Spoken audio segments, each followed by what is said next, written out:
চট্টগ্রাম ইসলামী সমাজ কল্যাণ পরিষদ কর্তৃক আয়োজিত 5 দিন ব্যাপী ঐতিহাসিক তাফসীর ও কোরআন মাহফিলের 27তম বার্ষিকী আজকের এই সমাপনী দিবসে সম্মানিত সভাপতি শেখুল হাদিস হযরতুল আল্লামা মাওলানা শামসুদ্দিন সাহেব,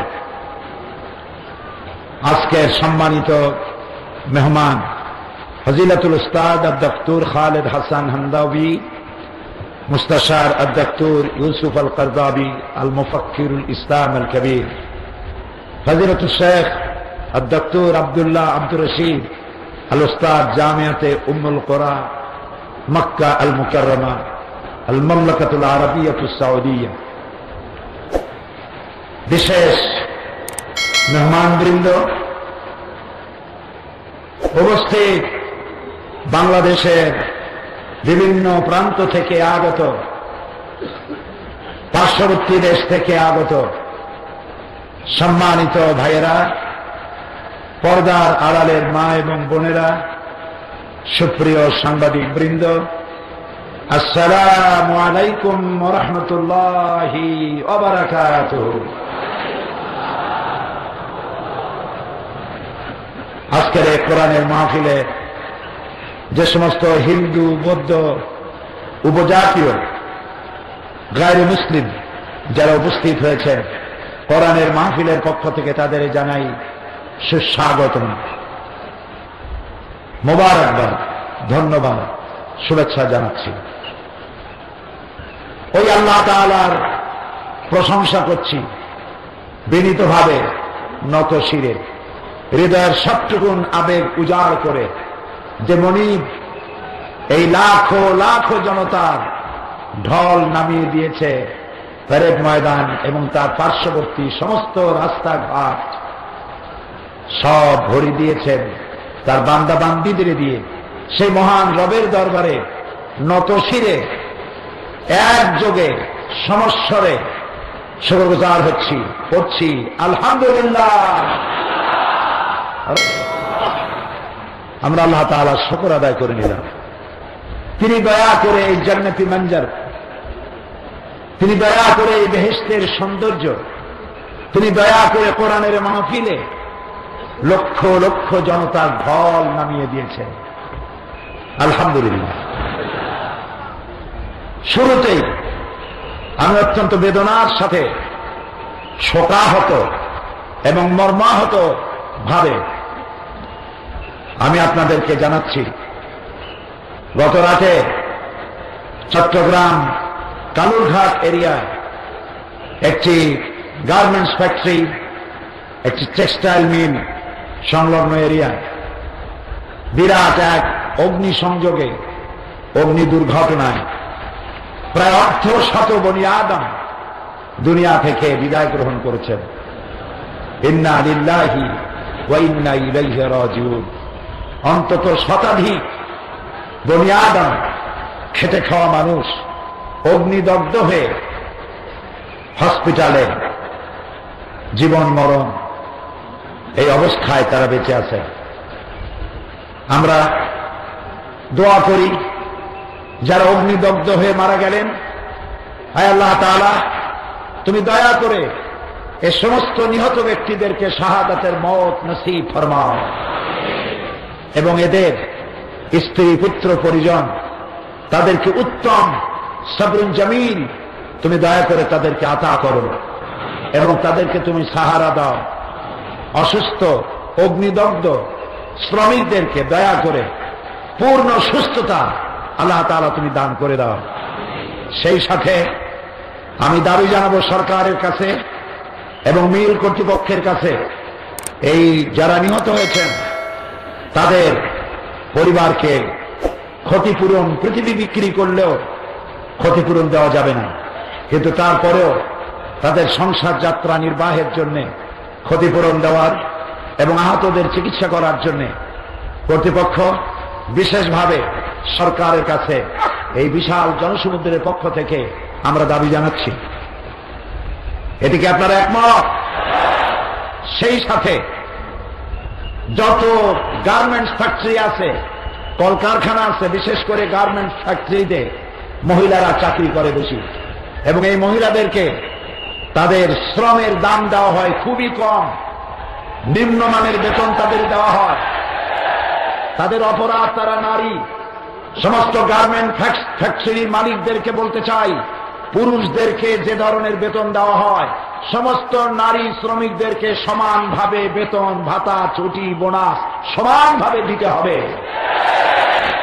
সেই সাথে যত গার্মেন্টস ফ্যাক্টরি ইন্ডাস্ট্রি আছে, প্রত্যেকটি গার্মেন্টস ফ্যাক্টরি এবং ইন্ডাস্ট্রির ফায়ার এক্সিট, দুর্ঘটনার সময় দ্রুত বেরিয়ে যাওয়ার জন্য আলাদা ফায়ার এক্সিট, দ্রুতভাবে বেরিয়ে যাওয়ার জন্য আলাদা সিঁড়ি, আলাদা দরওয়াজা রাখতেই হবে। যতক্ষণ পর্যন্ত এই কাজ তারা না করছে সমস্ত গার্মেন্ট ফ্যাক্টরি ততদিন পর্যন্ত বন্ধ রাখতে হবে। মানুষের জীবনের দাম সব থেকে বেশি, মানুষের জীবনের মূল্যের চাইতে বড় মূল্যবান জিনিস পৃথিবীতে আর কিছুই নাই। এই জন্য সরকারের পক্ষ থেকে নজরদারি করা প্রয়োজন। প্রত্যেকটি ফ্যাক্টরিতে, প্রত্যেকটি কলকারখানায় দ্রুত বেরিয়ে যাওয়ার জন্য দুর্ঘটনার সময় ফায়ার এক্সিট, দ্রুত বেরোবার জন্য আলাদা একাধিক পথ রাখতেই হবে। যতদিন না করতে পারবে ততদিন বন্ধ রাখতে হবে। আমরা এই যৌক্তিক দাবিগুলি সরকারের কাছে রাখলাম। আমি আশা করি বাংলাদেশের নির্বাচিত জনপ্রিয় সরকার এই দাবিগুলি তাড়াতাড়ি মেনে নিয়ে জনগণের আশা আকাঙ্ক্ষা পূরণ করবেন। প্রিয় ভাই সব, আমরা কোরআন শুনেছি বিগত 4 দিন, বলি আলহামদুলিল্লাহ। এক এক করে শুনেছি। বিগত 26 বছর ধরে এই আন্দোলন, কোরআনের আন্দোলন আমরা পরিচালনা করেছি আলহামদুলিল্লাহ। যে কথাগুলি একটু আগে আমি আপনাদেরকে বললাম, আমি একটা লাইন ভুলে গিয়েছিলাম। আমার পার্লামেন্টের সহকর্মী, চট্টগ্রামের সিংহসার্গুল জননেতা, মহান জাতীয় সংসদের মাননীয় সদস্য জনাব আলহাজ শাহজাহান চৌধুরী সাহেব আমাকে স্মরণ করিয়ে দিলেন যে কথাগুলি এই লক্ষ লক্ষ জনতার সামনে বললাম, ঠিক এই কথাগুলি পার্লামেন্টেও আমরা উত্থাপন করব ইনশাআল্লাহ। প্রিয় ভাই সব, কোরআনে কারীমের কথা আমরা শুনেছি।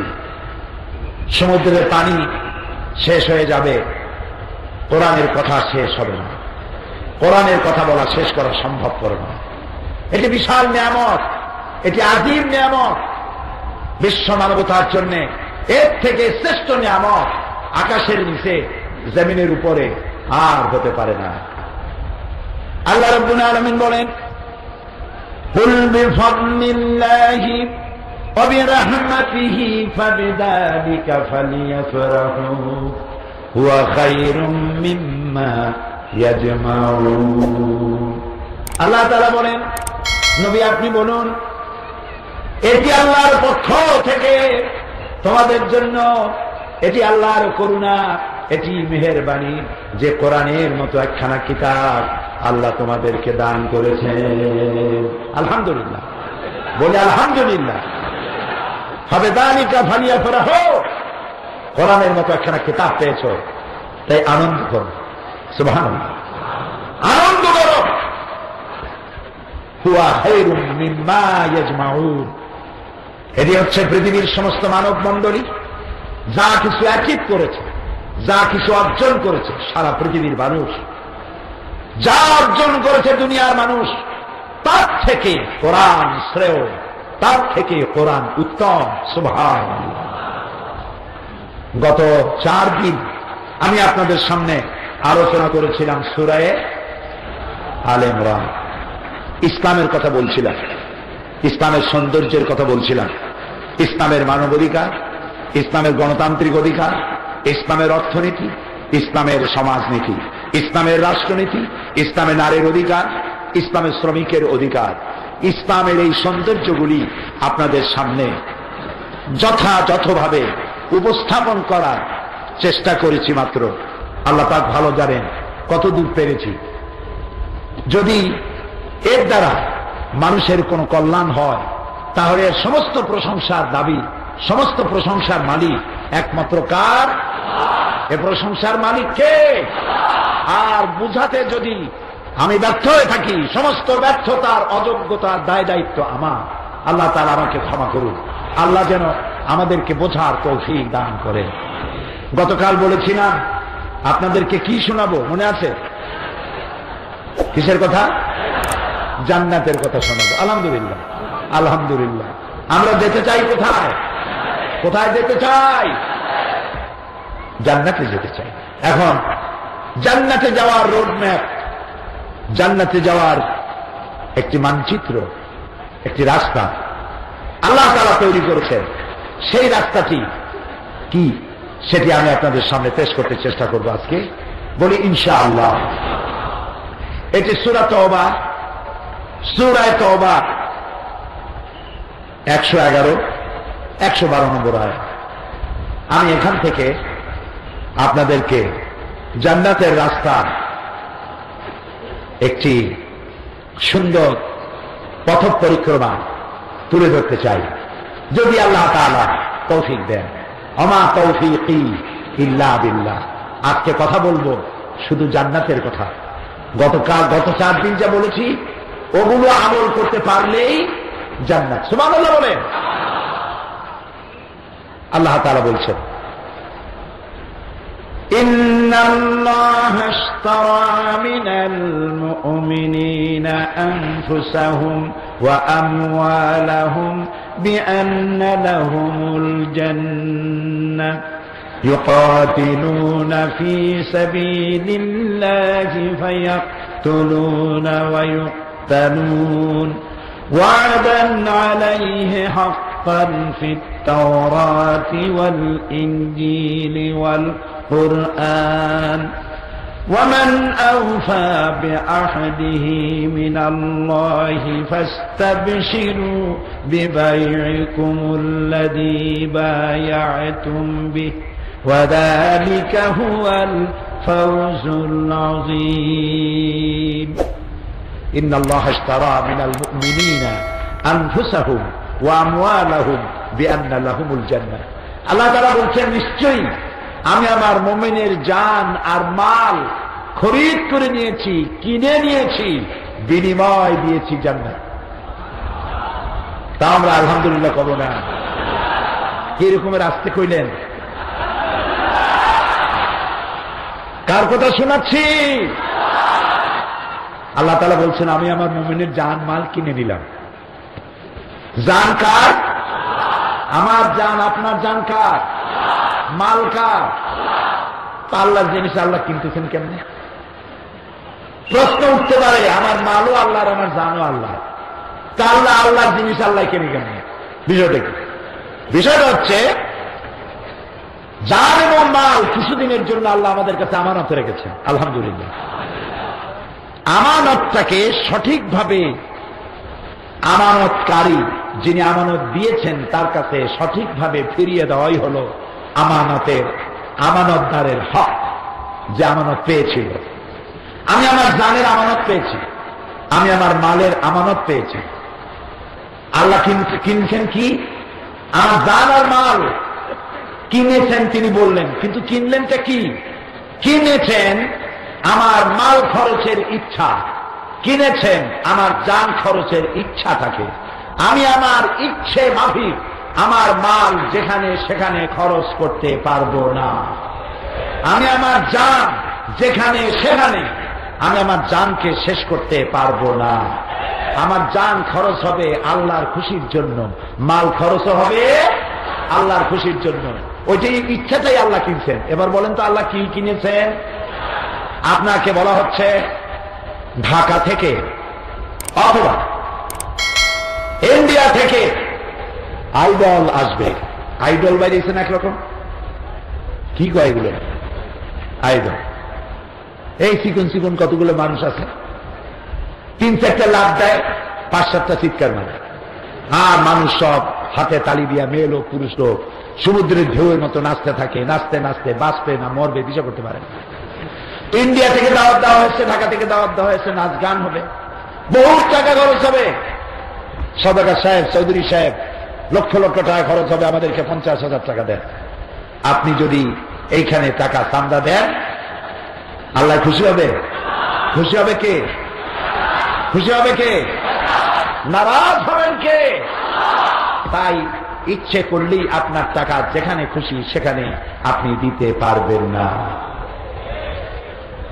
এই বিশাল জনসভা হবে, সেই জনসভার ভিতরে বক্তব্য হবে, আল্লাহ সেই বক্তব্যগুলি আল্লাহর কাজে লাগবে না, সেই বক্তব্য রসুলের কাজে লাগবে না, সেই মিছিল রসুলের কাজে লাগবে না, সেই সমাবেশ আল্লাহ রসুল কোরআন হাদিসের ব্যাপারে কাজে লাগবে না, বরং বিরোধিতায় লাগবে। এমন কোন জনসভায়, এমন কোন সমাবেশে, এমন কোন বিক্ষোভ মিছিলে, এমন কোন বিক্ষোভে, এমন কোন আন্দোলনে আপনি যদি টাকা খরচ করেন তাহলে আমানতের খেয়ানত করবেন।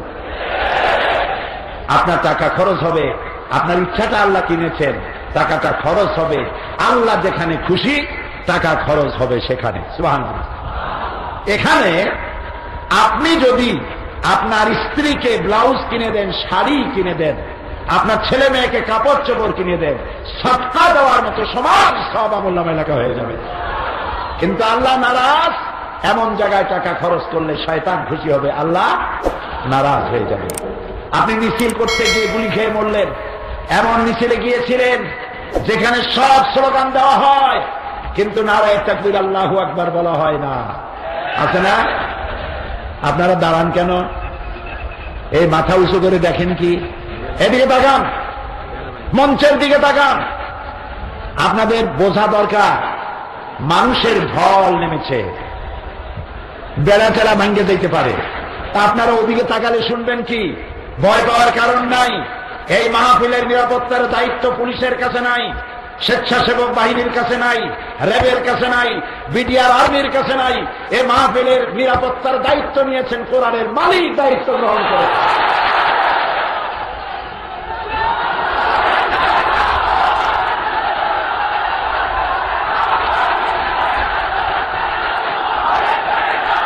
সুতরাং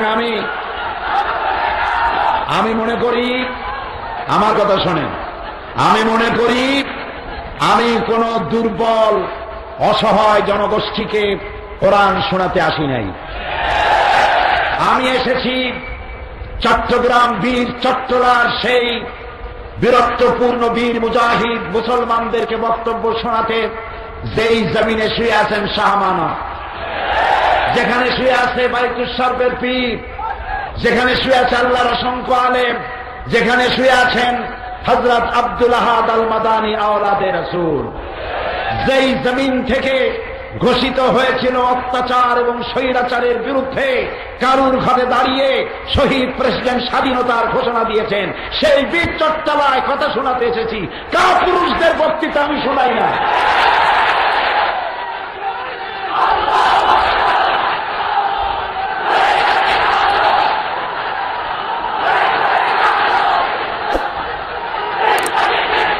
সুতরাং থামুন, থামুন। কোন আওয়াজ যদি কানে আসে, কাপুরুষ দৌড়াবে। ওই তাহাজ্জুদ গোজারের কোনো দাম নাই। সাইকেলের টায়ার বাস্থলে পরে হাত ফেল করে, ওই তাহাজ্জুদ গোজারের দাম নাই। ঠিক মতো ৫ ওয়াক্ত নামাজ পড়ে বোমা বাস্থলে দৌড়ায় না, বরং যেদিক থেকে আওয়াজ এসছে সেদিকে ঘুরে গিয়ে দেখে আমার কোন মানুষ মরে গেল নাকি। আমি তাদেরকেও শুনাই। কোরআন তাদের জন্য, কোরআন দুর্বলদের জন্য নয়। কোরআন সেই নরসার্দুলদের জন্য যারা বাতাসের গতি পাল্টায় দেয়, সমুদ্রের স্রোত পাল্টায় দেয়। কোরআন তাদের জন্য। মাথায় দিক দিক ঘুরবে আর আলহামদুলিল্লাহ। প্রিয় ভাই সব, তো আল্লাহ তাআলা মালটা কিনে নিয়েছেন। মালটা তার মানে কি কন্ত? ইচ্ছা কিনে নিয়েছে। আমি জানি চট্টগ্রামের মানুষ সুশিক্ষিত, মার্জিত, ভদ্র, তারা অল্প কথা বোঝে, স্মৃতি শক্তি প্রখর, আলহামদুলিল্লাহ। তাহলে মালটা হচ্ছে আল্লাহ, খরচ করতে হবে আল্লাহর রাস্তায়। যত বড় বাহিনী নিয়ে আমার কাছে চান্দা চাইতে আসুক, যেই জনসভায় আল্লাহর নামে স্লোগান হয় না, যেই সভায় আল্লাহর পক্ষে, ইসলামের পক্ষে, রাসূলের পক্ষে, কোরআনের পক্ষে, দেশের বৃহত্তর জনগোষ্ঠীর স্বার্থে কথা বলা হয় না, সেই আন্দোলনে, সেই জনসভায়, সেই ধরনের কোন মিছিলে একটি পয়সা আমি দেব না, ভিক্ষা দেব, তাদের দেব। এটার নাম আমার মাল আল্লাহ কিনেছেন, আমার ইচ্ছা কিনে নিয়েছেন, খরচ করব আল্লাহ যেখানে খুশি খরচ করব সেখানে। বাকি রইল যান, বাকি রইল কি যান। মানুষ খুব চালাক। মানুষ বলে হুজুর কোনো চিন্তা করেন না, আছি আপনার পিছনে, জানটা দিয়ে দেব। আরে বাবা, তুমি জান যদি দিয়ে দাও তাহলে তো মাল পড়ে থাকতে। এই জন্য আল্লাহ তাআলা বলেছেন ওয়াতুজাহিদুনা ফি সাবিলিল্লাহি বিআমওয়ালিকুম ওয়া আনফুসিকুম। বেটা আগে মাল দে, তারপরে দিবি জান। সুতরাং এই জান, এটার ভিতরে কি আছে? জীবন আছে। এই জীবন আমি, এই যে আত্মহত্যা করা জায়েজ নাই, আত্মহত্যা করা কি হারাম। আল্লাহর আইন প্রতিষ্ঠার জন্য যারা আত্মহত্যা করছে, সুইসাইড বাহিনী গঠন করেছে, আল্লাহ তাআলা বলেছেন ওয়ালা তাকতুলু আনফুসাকুম, তুমি নিজেকে আত্মহত্যা করো না, হারাম। আত্মহত্যাকারীর জায়গা কোথায়? জাহান্নাম। চিরকাল জাহান্নামে থাকবে। আত্মহত্যাকারীর গোসল হবে, কাফন হবে, জানাজা পড়বে সলিমুদ্দিন কসিমুদ্দিরা। কোন মাদ্রাসা, কোন মসজিদের ভালো ইমাম, ভালো আলেমরা তার জানাজা পড়তে যাবে না। কোন রকম করে দায় সারা বছরের জানাজা করিয়া কবরের মধ্যে ফালাইত, কারণ সে চিরকাল জাহান্নামে থাকবে।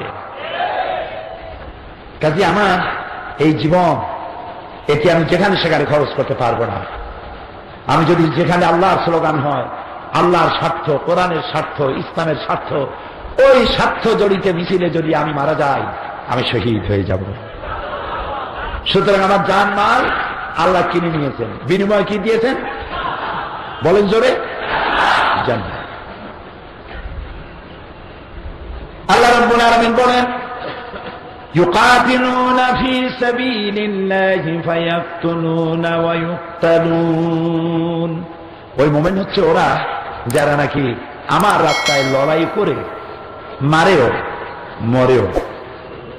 ওয়াদান আলাইহি হাক্কান, এদেরকে যে আমি জান্নাত দেব এটা আমার সঠিক ওয়াদা, আমার ওয়াদা। কার বলেন?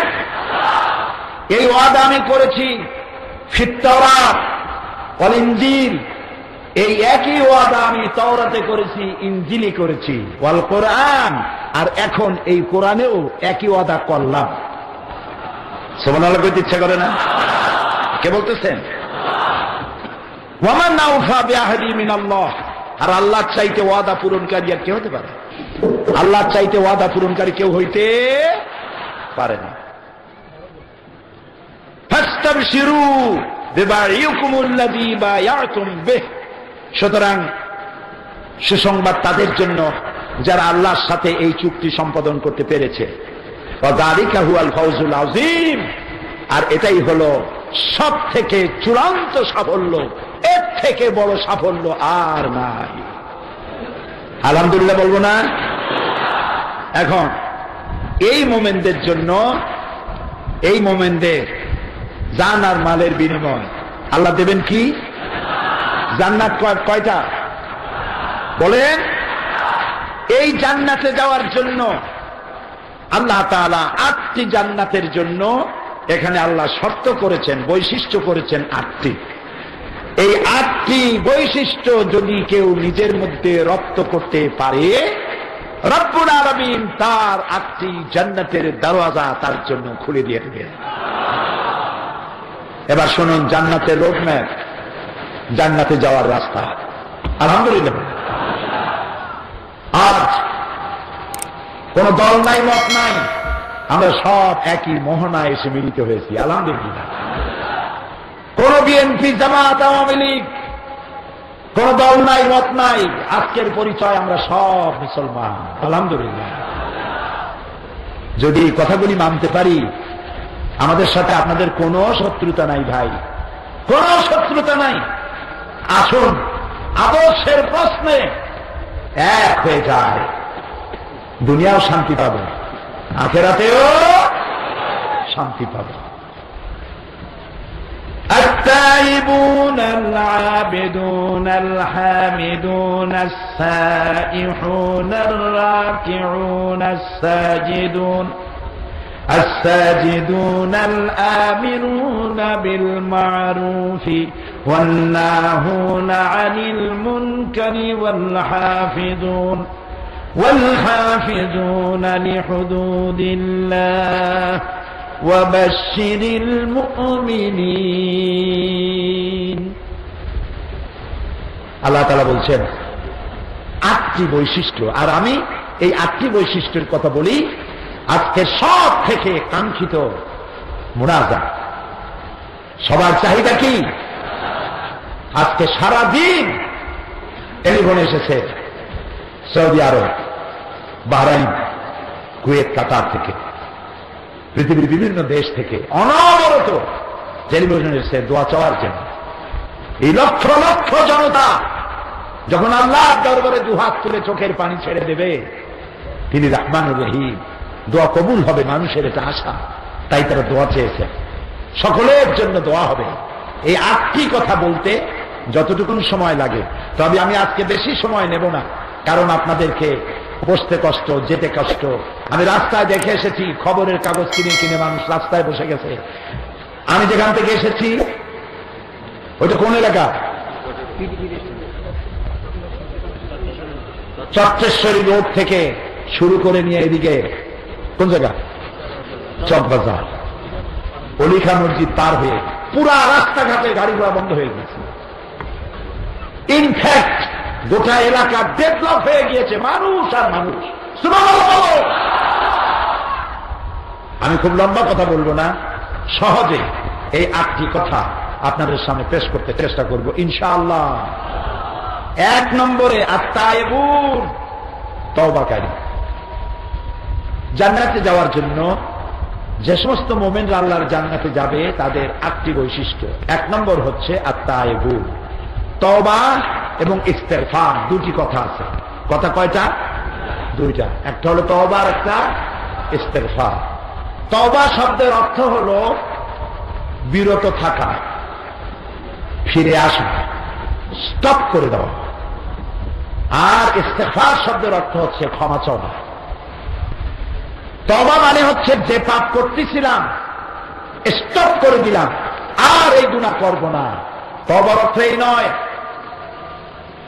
লম্বা একটা পাগড়ি ছেড়ে দিলাম, সবাই মিলে ধরলেন, যিনি পাগড়ি ধরতে পারলেন না তিনি তার পিঠ ধরলেন, ওর মাথা ধরলো, ওর ঠ্যাং ধরলো, তাও যে পারলো না খুঁটি ধরলো, বাঁশ ধরলো, গাছ ধরলো। আস্তাগফিরুল্লাহ রাব্বি মিন কুল্লি যামবি ওয়া আতুবু ইলাইহি, এটা একটা গর্বান্ধ কথা। তওবা শব্দের অর্থ হচ্ছে স্টপ করে দেওয়া, ফিরে আসা, বিরত থাকা। যে গুনাহ করতেছিলাম আল্লাহ তওবা করলাম, এই গুনাহ জিন্দেগিতে আর করব না, এটার নাম তওবা। আল্লাহ রাব্বুল আলামিন বলেন ওয়াতুবু ইলাল্লাহি জামিআন আইয়ুহাল মুমিনুনা লাআল্লাকুম তুফলিহুন। তুবু ইলাল্লাহি জামিআ, হে মুমিনগণ তোমরা সকলে আল্লাহর কাছে তওবা করো যাতে তোমরা সফল কাম হতে পারো।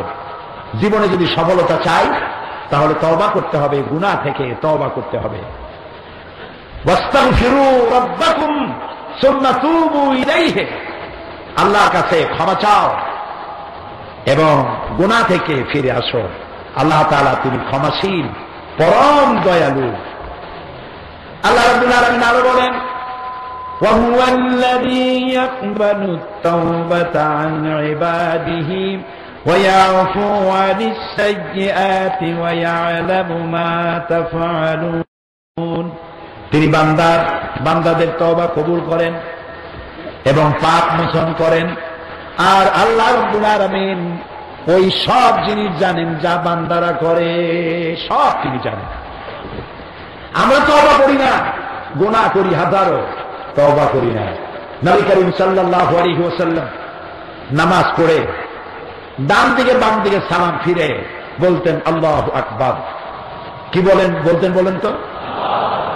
তারপরে বলতেন আস্তাগফিরুল্লাহ, আস্তাগফিরুল্লাহ, আস্তাগফিরুল্লাহ। কয়বার বলতেন? 3 বার। আমরা কি বলবো আজকের থেকে? বলবো আজকের থেকে? আলহামদুলিল্লাহ। ইমাম সাহেব যখনই ডানে বামে সালাম ফিরানো শেষ, আমরা কি বলবো? আল্লাহু আকবার। এরপরে 3 বার আস্তাগফিরুল্লাহ।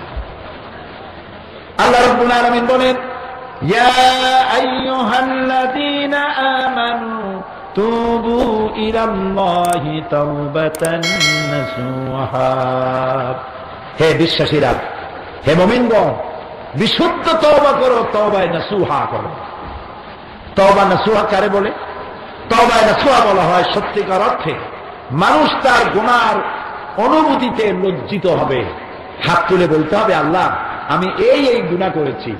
গুনার কথাগুলি স্মরণ করে লজ্জিত হতে হবে, অনুতপ্ত হতে হবে। 2, ভবিষ্যতে জীবনে যতদিন বাঁচব গুনাহ আর করব না। 3 নম্বরে নিজের জীবনকে সুন্দর করার জন্য, বিশুদ্ধ করার জন্য বাস্তব তৎপরতা গ্রহণ করব। এটার নাম হলো তওবায়ে নাসুহা। আর আল্লাহ তাআলা তিনি বলছেন, قل يا عبادي الذين أسرفوا على أنفسهم لا تقنطوا من رحمة الله إن الله يغفر الذنوب جميعا إنه هو الغفور الرحيم।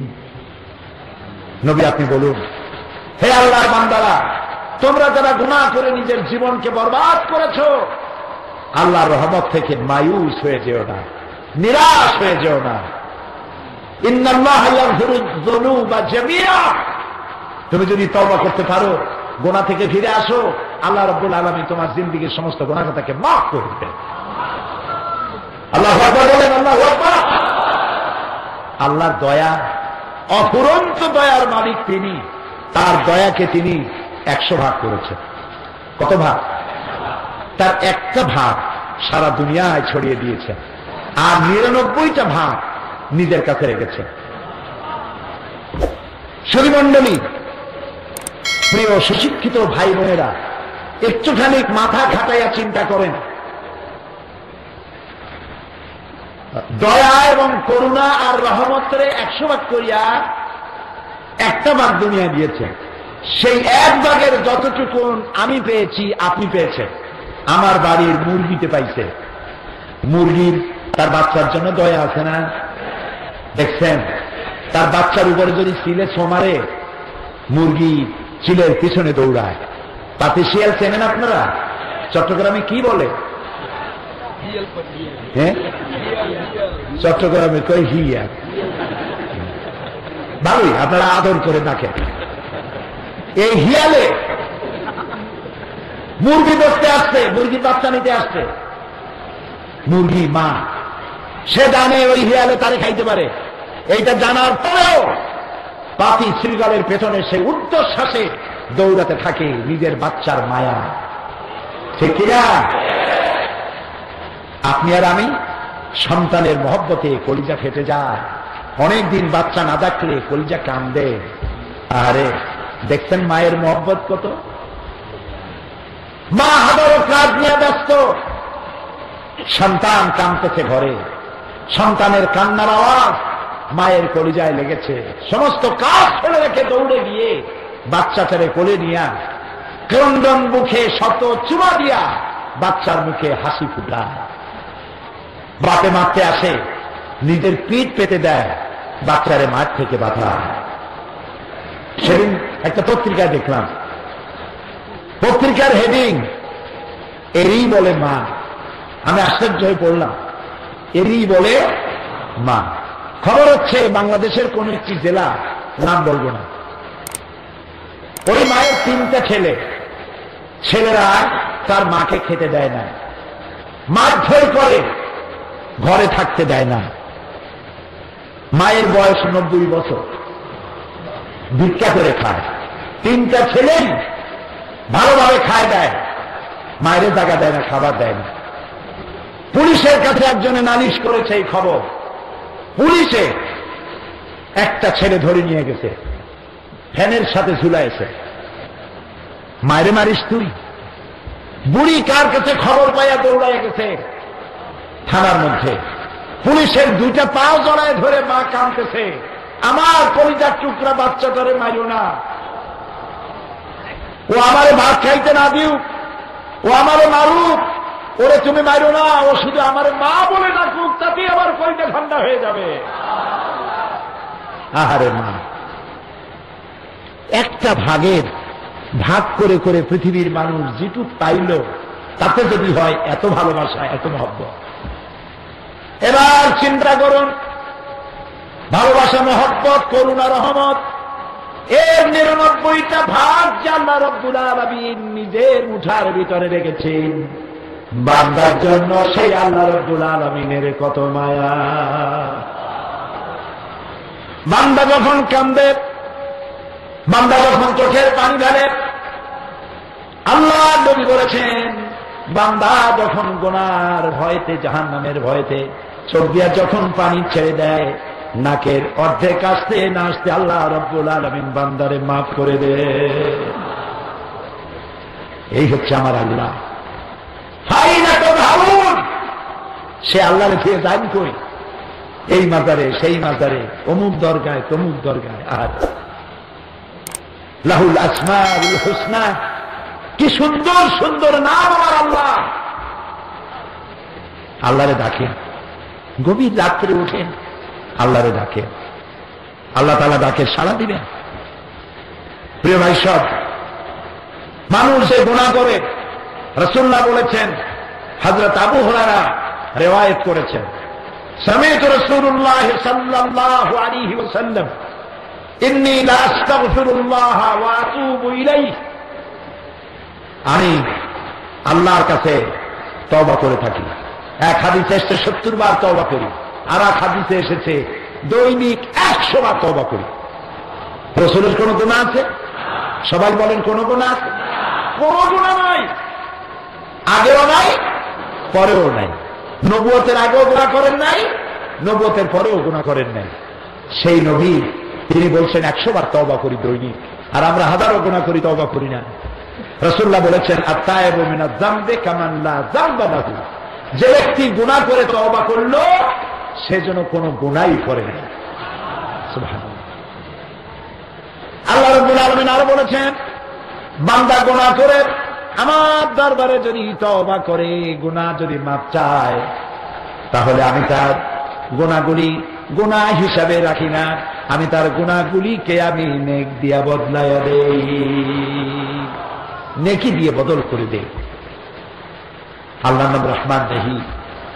হযরত ইউনূস আলাইহিস সালামের কথা দেখুন, কোরআন শরীফের মধ্যে আল্লাহ তাআলা বলছেন, ইউনূস আলাইহিস সালাম তার জাতিকে বছরের পর বছর বুঝাইলেন, জাতি মানল না, কথা শুনল না। ইউনূস আলাইহিস সালাম বিরক্ত হয়ে গেলেন, রাগ করলেন, যা এই জমিনে আর থাকবই না, আল্লাহর জমিনে তোর অভাব নাই, তোরা যখন হেদায়েত কবুল করলি না, আমি অন্য দেশে চলে যাব। আল্লাহর ফয়সালার অপেক্ষা তিনি করলেন না।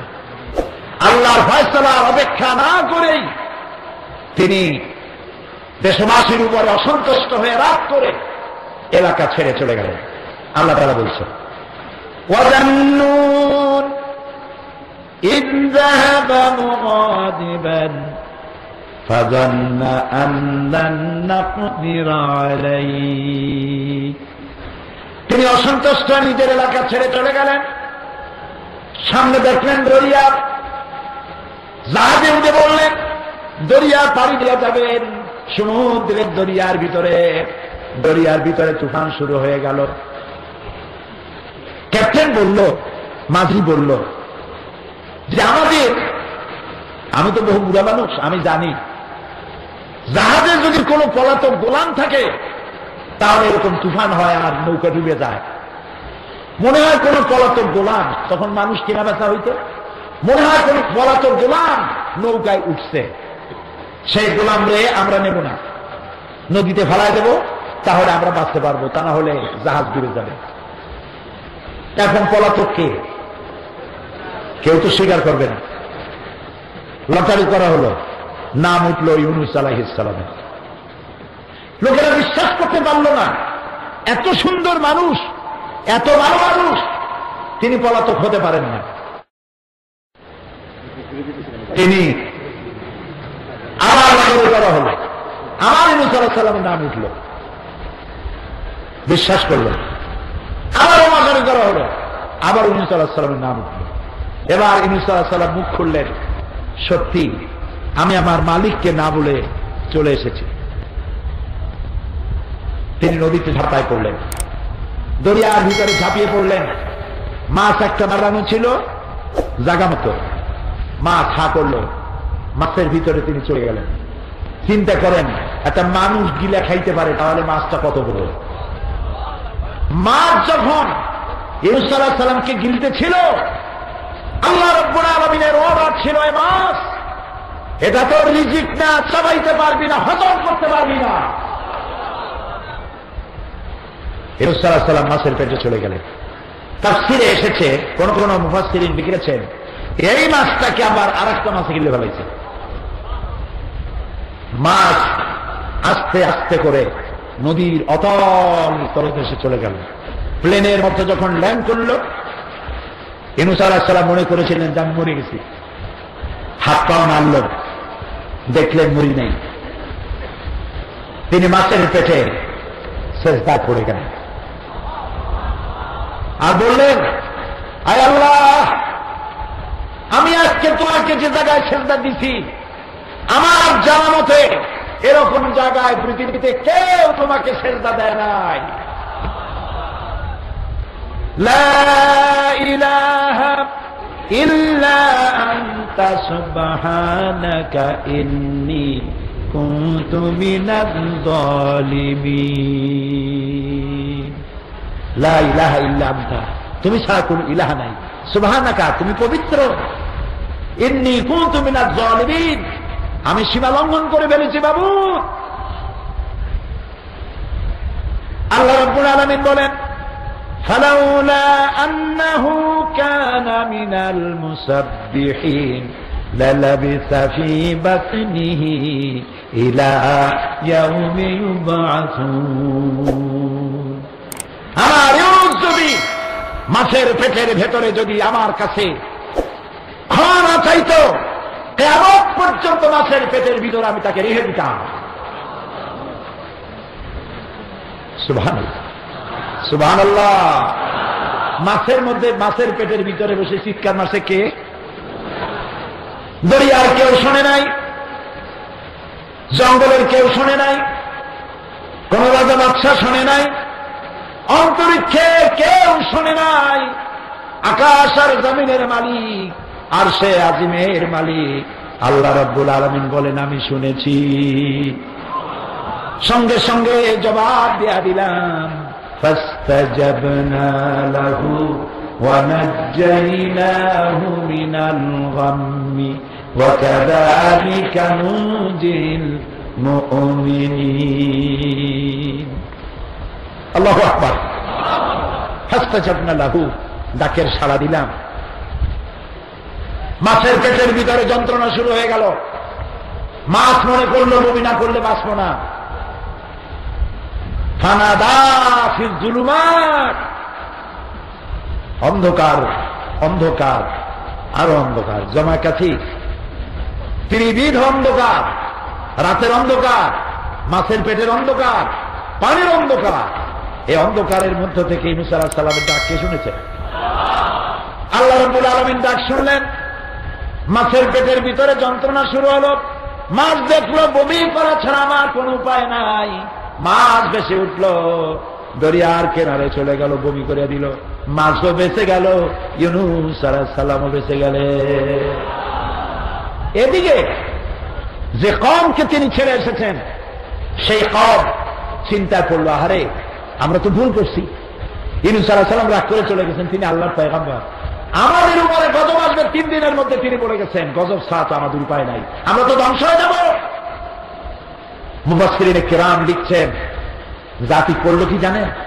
গোটা জাতি ঐক্যবদ্ধ হলো, সমস্ত মেয়ে লোকদের কাছ থেকে বাচ্চা ছিনায় নিল, মুরগির কাছ থেকে তার বাচ্চা ছিনায় নিল, উটের কাছ থেকে বাচ্চা নিয়ে গেল, গরুর কাছ থেকে বাচ্চা, ছাগলের কাছ থেকে বাচ্চা নিয়ে গেল, সবগুলি আলাদা আলাদা নিয়ে দূরে দূরে বাঁধলো। মা দূরে, সন্তান কাছে নাই। স্ত্রী দূরে, স্বামী কাছে নাই। বাপ দূরে, সন্তান কাছে নাই। গরু বাছুরগুলি, গরু আছে বাছুর নাই। উট আছে বাচ্চা নাই। সমস্ত প্রাণী যার যার জায়গায় দাঁড়াইয়া চিল্লাইয়া কাঁদতেছে। মানুষ কান্দে, মেয়ে লোক কান্দে, বাচ্চা কান্দে, গরু কান্দে, উট কান্দে। আল্লাহ আল্লাহ আল্লাহ! এই দৃশ্য কি আল্লাহ দেখতে পারে? জাতি বলছে, আল্লাহ আমরা পয়গম্বরের সাথে বেয়াদবি করছি, আমরা পয়গম্বরের দাওয়াত গ্রহণ করতে পারি নাই, আমরা গোটা মানব জাতি, পশু প্রাণী সব কাঁদতেছি, তোমার নাম রহমান রহিম। আল্লাহ রাব্বুল আলামিন তার গজবের সিদ্ধান্তকে পরিবর্তন করে দিয়ে সেখানে আল্লাহ তাআলা তাদের হেদায়েত নসিব করে দিলেন।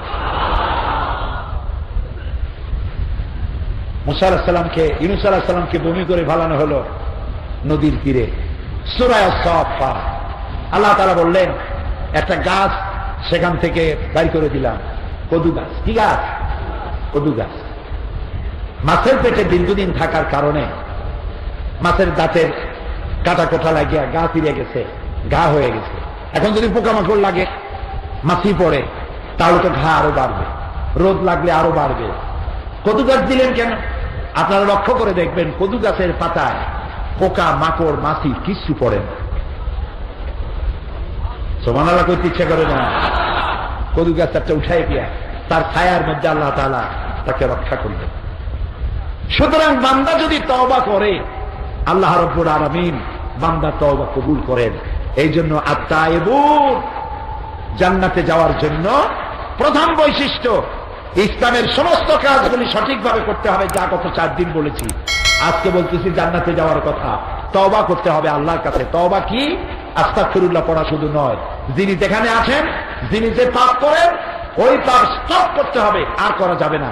যারা ব্যবসা করেন, ওজনে কম দেওয়া যাবে না, খাদ্যে ভেজাল দেওয়া যাবে না, মিথ্যা কথা বলা যাবে না, সুদ খাওয়া যাবে না, ঘুষ খাওয়া যাবে না, ওয়াদা খেলাপ করা যাবে না, সাম্প্রদায়িক সম্প্রীতি বিনষ্ট হতে পারে এমন কাজ করা যাবে না, দেশের মধ্যে নৈরাজ্য সৃষ্টি করা যাবে না, সন্ত্রাসী বোমাবাজি করা যাবে না। সব অপরাধ থেকে তওবা করতে হবে। আর মানুষ যখন তওবা করে ফিরে আসে, আল্লাহ তখন খুশি হয়ে যান। সুবহানাল্লাহ।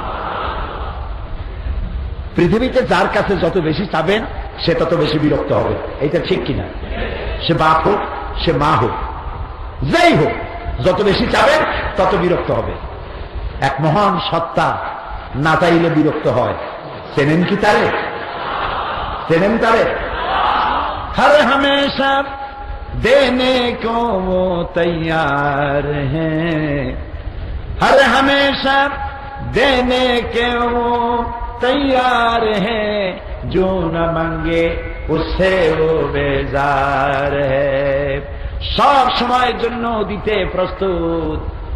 যে চায় আল্লাহ তাআলা তার জন্য বেশি খুশি হয়, যে চায় না আল্লাহ তার প্রতি নারাজ হয়ে যায়। বেশি বেশি আল্লাহর কাছে চাইতে হবে, 1 নম্বর। 2 নম্বরে আল্লাহ আবিদুন, ইবাদতকারী। 2 নম্বরে কি? ইবাদতকারী। এই ইবাদতের অর্থ কি? ইবাদতের অর্থ গোলামি করা। আমরা সব গোলাম। আজ যে লক্ষ লক্ষ মানুষ আসছি, আমরা সবাই কি বলেন তো? আমরা সবাই কি বলতে লজ্জা করে? মনে করতে পারেন আমি চৌধুরী, আমি সওদাগর, আমি এমপি, আমি মন্ত্রী, আমি আরো কত কি। গোলাম হব কেমনে? গোলাম বলতে লজ্জা হতো যদি আমি কোন পীরের গোলাম হতাম। গোলাম হতে শরম হতো যদি আমি কোন মন্ত্রীর গোলাম হতাম। আমি কোন পীরের গোলাম নই, কোন মন্ত্রীর গোলাম নই, কোন রাজা বাদশার গোলাম নই, কোন সুপার পাওয়ারের গোলাম আমি নই। আমি গোলাম সেই মহান আল্লাহ, যার হাতের মুঠার ভিতরে তামাম আকাশ আর জমিন। তিনি কে? চিল্লে বলো। আমরা গোলাম। মহাশক্তিধর সেই আল্লাহ, তার ইবাদত করতে হবে। ইবাদতের ব্যাখ্যা সূরা ফাতিহায় আমি দিয়েছি। তাফসীরে সাঈদী সূরা ফাতিহা 5 দিন এই মঞ্চে আলোচনা করেছিলাম। অর্ধ শত খ্রিস্টান, বৌদ্ধ, হিন্দু সূরা ফাতিহা শুনে এই মঞ্চে এসে মুসলমান হয়ে গিয়েছিল। মনে আছে না? সূরা ফাতিহা থেকে ইবাদতের অংশটা পড়ে দিবেন। তবে স্বল্প কথা একটু ব্যাখ্যা দেব। ইবাদত শুধু নামাজ, রোজা, হজ, যাকাতের নাম ইবাদত নয়। নামাজ, রোজা, হজ, যাকাত অন কাইন্ড অফ ইবাদত, ইবাদতের পার্ট। ইবাদত হচ্ছে আল্লাহ যা বলেছেন তা মানতে হবে, যা নিষেধ করেছেন তার থেকে বিরত থাকতে হবে। রাসূলুল্লাহ যা বলেছেন তা মানতে হবে, রাসূলুল্লাহ তিনি যা নিষেধ করেছেন তার থেকে বিরত থাকতে হবে। এটার নাম কি? চিল্লায় বলে ইবাদত। এই হিসেবে আপনি নামাজ পড়লে ইবাদত হবে, নামাজ না পড়লে ইবাদত হবে। এখন বোধহয় একটু সমস্যার সৃষ্টি হয়েছে আপনাদের যে ইবাদত নামাজ পড়লে তো হয়, নামাজ না পড়লে ইবাদত হয়, এ আবার কোন পাগলামি কথা? এটা পাগলামি কথা নয়, এটাই সঠিক কথা। সব সময় নামাজ পড়বেন ইবাদত হবে, কিন্তু 3 সময় নামাজ না পড়াটা ইবাদত। কোরআন শরীফ দেখে পড়া, মুখস্থ পড়া, নামাজ পড়া, এটা বন্ধ রাখা ওই সময়ের জন্য তার ইবাদত। সুবহানাল্লাহ। সারা বছর রোজা রাখবেন ইবাদত হবে, কিন্তু ঈদের দিন রোজা রাখবেন না, এইটা ইবাদত হবে। সুবহানাল্লাহ বলেন না? তাহলে ইবাদত বুঝছেন? বুঝতে পারছেন? আপনি কি মনে করেন যে আপনি যে দোকানদারি করেন সেটা ইবাদত নয়? ওটা ইবাদত। যদি ওজনে কম না দেন, খাদ্যে ভেজাল না দেন, বাংলাদেশের তৈরি কাপড় মেড ইন জাপান না কন, বুঝতে পারছেন তো? দুধের মধ্যে পানি, কয় যে আল্লাহর কসম দুধে পানি মিশাই নাই। একজনে কয় যে আমি যে দেখলাম যে তুমি দুধে পানি মিশাইছো, কয় তুমি ভুল দেখছো, আমি তো দুধে পানি মিশাইনি, পানিতে দুধ মিশাইছি। তাহলে যারা ব্যবসা করবে ইবাদত, আপনি জমিন চাষাবাদ করবেন, এটা আপনার ইবাদত। কথা বুঝতে পেরেছেন? সুতরাং হালাল রুজি কামাবে, এটা আপনার ইবাদত। এই ইবাদতে লম্বা কোনো বক্তব্য আমি রাখতে চাই না, সহজ কথায় বুঝাই দিলাম। আর ইবাদত হয় কেবলমাত্র কার? জোরে বলে। সূরা ফাতিহার ভিতরে আমরা পড়েছি ইয়্যাকা না'বুদু ওয়া ইয়্যাকা নাস্তাঈন। পড়েন সবাই, ইয়্যাকা না'বুদু ওয়া ইয়্যাকা নাস্তাঈন। একমাত্র তোমার ইবাদত করি, একমাত্র তোমারই সাহায্য কামনা করি। সাহায্য কার কাছে? আল্লাহর কাছে। ইবাদত কার? আল্লাহ। আর কারো ইবাদত করবো না, কারো গোলামি করবো না, বাস খালাস। আর আমরা আল্লাহর সাথে দেখা করতে চাই। দেখছেন কি একটা প্রশ্ন করলাম, আর সামনে মাত্র কয়েকজনে কইল চাই।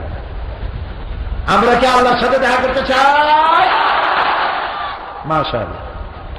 আল্লাহ রাব্বুল আলামিন বলেন, ফামান কানা ইয়ারজু লিকাআ রাব্বিহি ফালইআমাল আমালান সালিহান ওয়ালা ইউশরিক বিইবাদাতি রাব্বিহি আহাদা।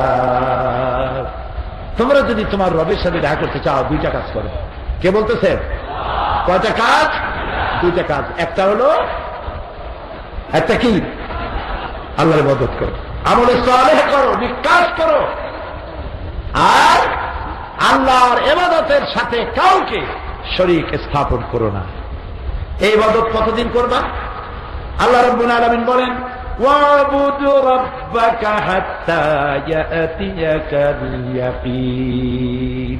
যতক্ষণ না তোমার মৃত্যু হচ্ছে, যতক্ষণ না মালাকুল মউত তোমার মাথার কাছে না আসতেছে, ততক্ষণ পর্যন্ত তুমি ইবাদত করতে থাকো।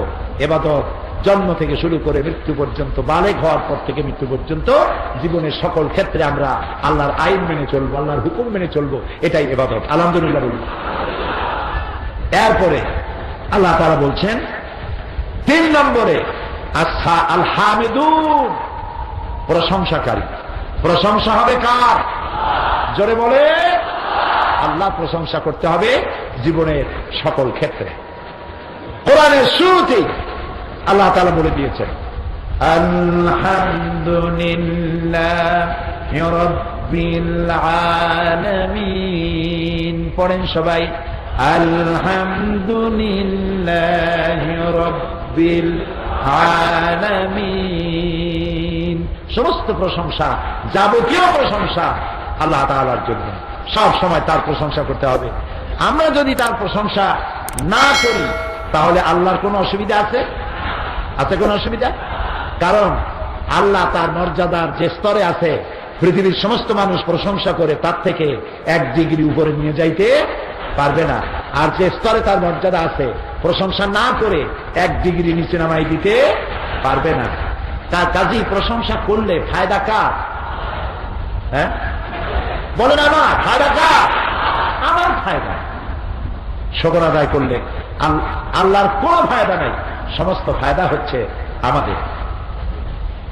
আল্লাহ রাব্বুল আলামিন বলেন, লাইন শাকারতুম লাযীদান্নাকুম ওয়া লাইন কাফারতুম ইন্না আযাবী লাশাদীদ। আমার নিয়ামতের শুকর যদি আদায় করো, আমি তোমাকে বাড়ায় দেব। কি বাড়ায় দেব? কি বাড়ায় দেব? না, লাইন শাকারতুম লাযীদান্নাকুম, তুমি যদি আমার নিয়ামতের শুকর আদায় করো, কৃতজ্ঞতা স্বীকার করো, তাহলে শুকর আদায় করার তৌফিক আরো বেশি করে বাড়ায় দেব। আল্লাহর কৃতজ্ঞতা স্বীকার করতে পারাটাই বান্দার জন্য সব থেকে বড় নিয়ামত। খালি কবেন আলহামদুলিল্লাহ। জিজ্ঞেস করা হয়, আসসালামু আলাইকুম। ওয়ালাইকুম আসসালাম। কেমন আছেন? কই এই যে কোন রকম কেটে যাচ্ছে, রক্ত বেরোচ্ছে না। কেমন আছেন? এই মোটামুটি। কেমন আছেন? জুতনা। বলেন এরকম কপাল কর। এগুলো কি? আরো বলে, আপনার জ্বর হোক, অসুখ হোক, যত বড় কষ্টে থাকেন, যখনই প্রশ্ন হবে কেমন আছেন, একেবারে প্রথমেই বলবেন আলহামদুলিল্লাহ। ছেলেরে শিখাবেন, মেয়েরে শিখাবেন, বউরে শিখাবেন, সকলেরে শিখাবেন, বলবেন আলহামদুলিল্লাহ। মনে থাকবে? মনে থাকবে? আলহামদুলিল্লাহ। তারপরে বলেন যে আমার এই কষ্ট সেই কষ্ট, দোয়া করেন। হযরত সুফিয়ান সাউরী রাহমাতুল্লাহ আলাইহি জবরদস্ত আলেম, তার কাছে একজন লোক আসছে মাথায় গামছা বাঁধা। প্রশ্ন করলেন, তোমার মাথায় গামছা বাঁধা কেন? কয়, হুজুর মাথার যন্ত্রণায় শেষ হয়ে গেলাম। কয়দিনের এরকম? কয় যে 3-4 দিন তো হবে। এরকম ব্যথা কি মাঝে মধ্যে হয়? কয় যে না, এই জীবনের প্রথম খুব ব্যথা, অস্থির, দাম যায়। আচ্ছা বয়স কত? তো 50-60 হবে। 50-60 বছরের মধ্যে 2-3 দিনের জন্য মাথা ছাড়া যন্ত্রণা হইল, গামছা বান্ধা মানুষের দেখাইলা। আর যতদিন মাথাটা ভালো ছিল ততদিন কি বান্ধা মানুষের শুকর আদায় করছো, কি দেখাইছো? কথা কি ঢোকে মাথায়?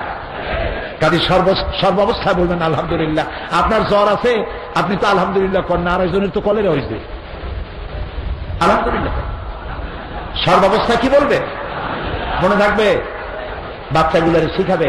বাচ্চা স্কুলে যায়, মা বিদায় করে দেয়, বাচ্চাকে বলে টাটা, ছেলে বলে বাই বাই, যাই যাই, নাও দিতে পারি।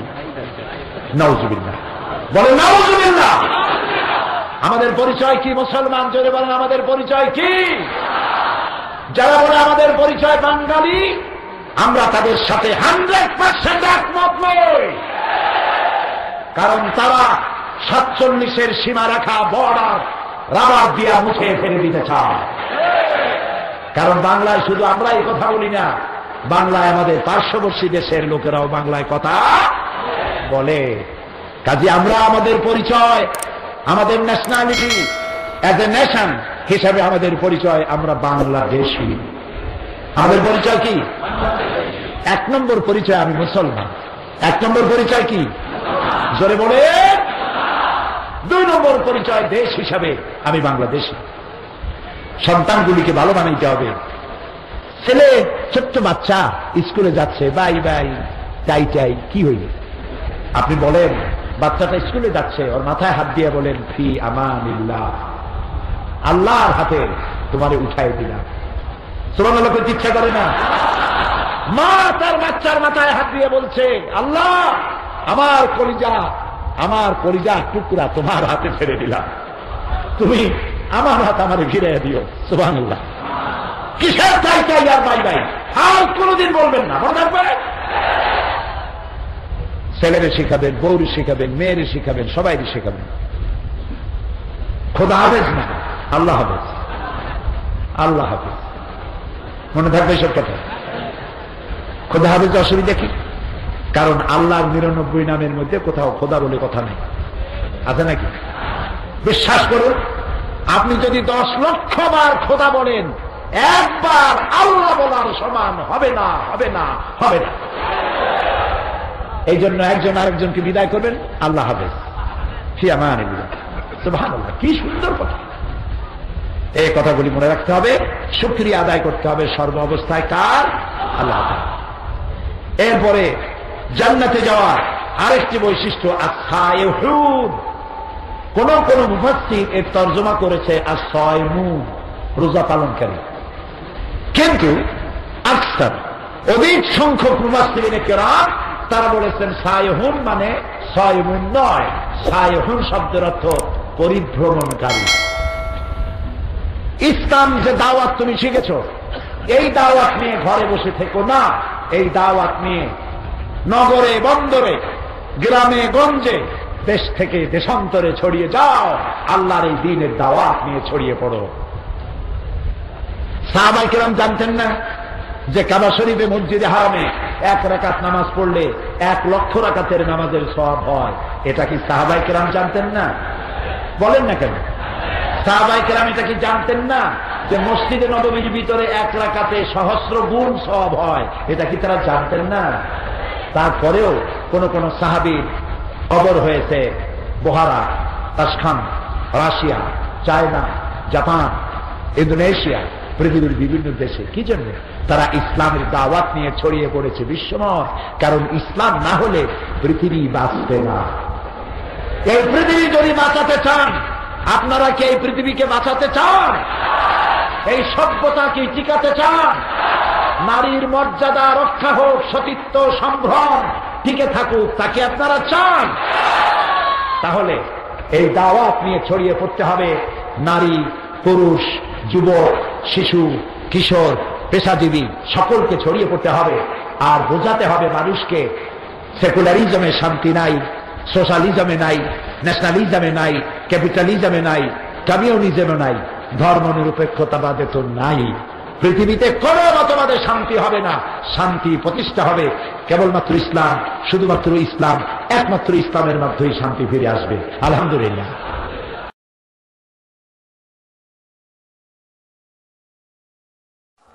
আমরা এই ইসলামের দাওয়াত থেকে ফিরে যাব না। আমাদেরকে যদি চলতে দেওয়া না হয়, হাঁটতে দেওয়া না হয়, আমরা গড়াতে থাকবো। যদি গড়াতে দেওয়া না হয়, তাহলে আমরা তাকিয়ে থাকবো। যতক্ষণ পর্যন্ত নাক দিয়ে শ্বাস আসে আর যায়, আমার মঞ্জিলের বাড়ি আমি তাকিয়ে থাকবো। হামাগুড়ি দিয়ে হলেও আমার মঞ্জিলের দিকে আগাতে থাকবো ইসলাম প্রতিষ্ঠার লক্ষ্যে। তবে সেটা গণতান্ত্রিক পদ্ধতির মধ্য দিয়ে, মানুষের উপরে চাপাই দিয়ে নয়, ধীরে ধীরে, গ্রাজুয়ালি। জামাত ইসলামীর মহাসমাবেশ হয়েছিল পল্টনে, আপনারা কি শুনেছিলেন? বিশাল মহাসমাবেশ। সেই মহাসমাবেশে আমি আমার আলোচনায় বলেছিলাম, এই দেশকে আল্লাহর আইন, আল্লাহর বিধান, গণতান্ত্রিক পদ্ধতিতে মানুষকে বুঝায়া আস্তে আস্তে করে দিন প্রতিষ্ঠার জন্য যদি অপেক্ষা করতে হয়, চেষ্টা করতে হয়, 100 বছর চেষ্টা করব, তবুও চরম পন্থা অবলম্বন করে বোমা মেরে, মানুষ মেরে ইসলামী আন্দোলন আমরা করব না। ভালোবাসার মধ্য দিয়ে আল্লাহ দ্বীন প্রতিষ্ঠার পথে এগিয়ে যাব। আজ ইসলামের পাল্লা ভারী, আলহামদুলিল্লাহ। আপনারা চিন্তা করবেন না যে অনেকগুলি দল একত্রিত হয়েছে, না জানি কি হয়ে যায়। কিছু হবে না। 50,000 বেলুন যদি একত্রিত হয়, 50 কোটি বেলুন যদি একত্রিত হয়, কোন লাভ নাই। বেলুন বেলুন, একটি সুচ যথেষ্ট, ঠুস জায়গায় শেষ। কিন্তু ইসলাম কোন বেলুন না, ইসলাম আল্লাহ। ইসলাম কার? সবাই বলো। আল্লাহ রাব্বুল আলামিন তার দ্বীনকে তিনি টিকায় রাখবেন। এত টুপি, কেউ কেউ বুদ্ধিজীবীরা বলেন হায় হায় কি সর্বনাশ, যুবক ছেলেদের মুখে দাড়ি উঠেছে এদেশে।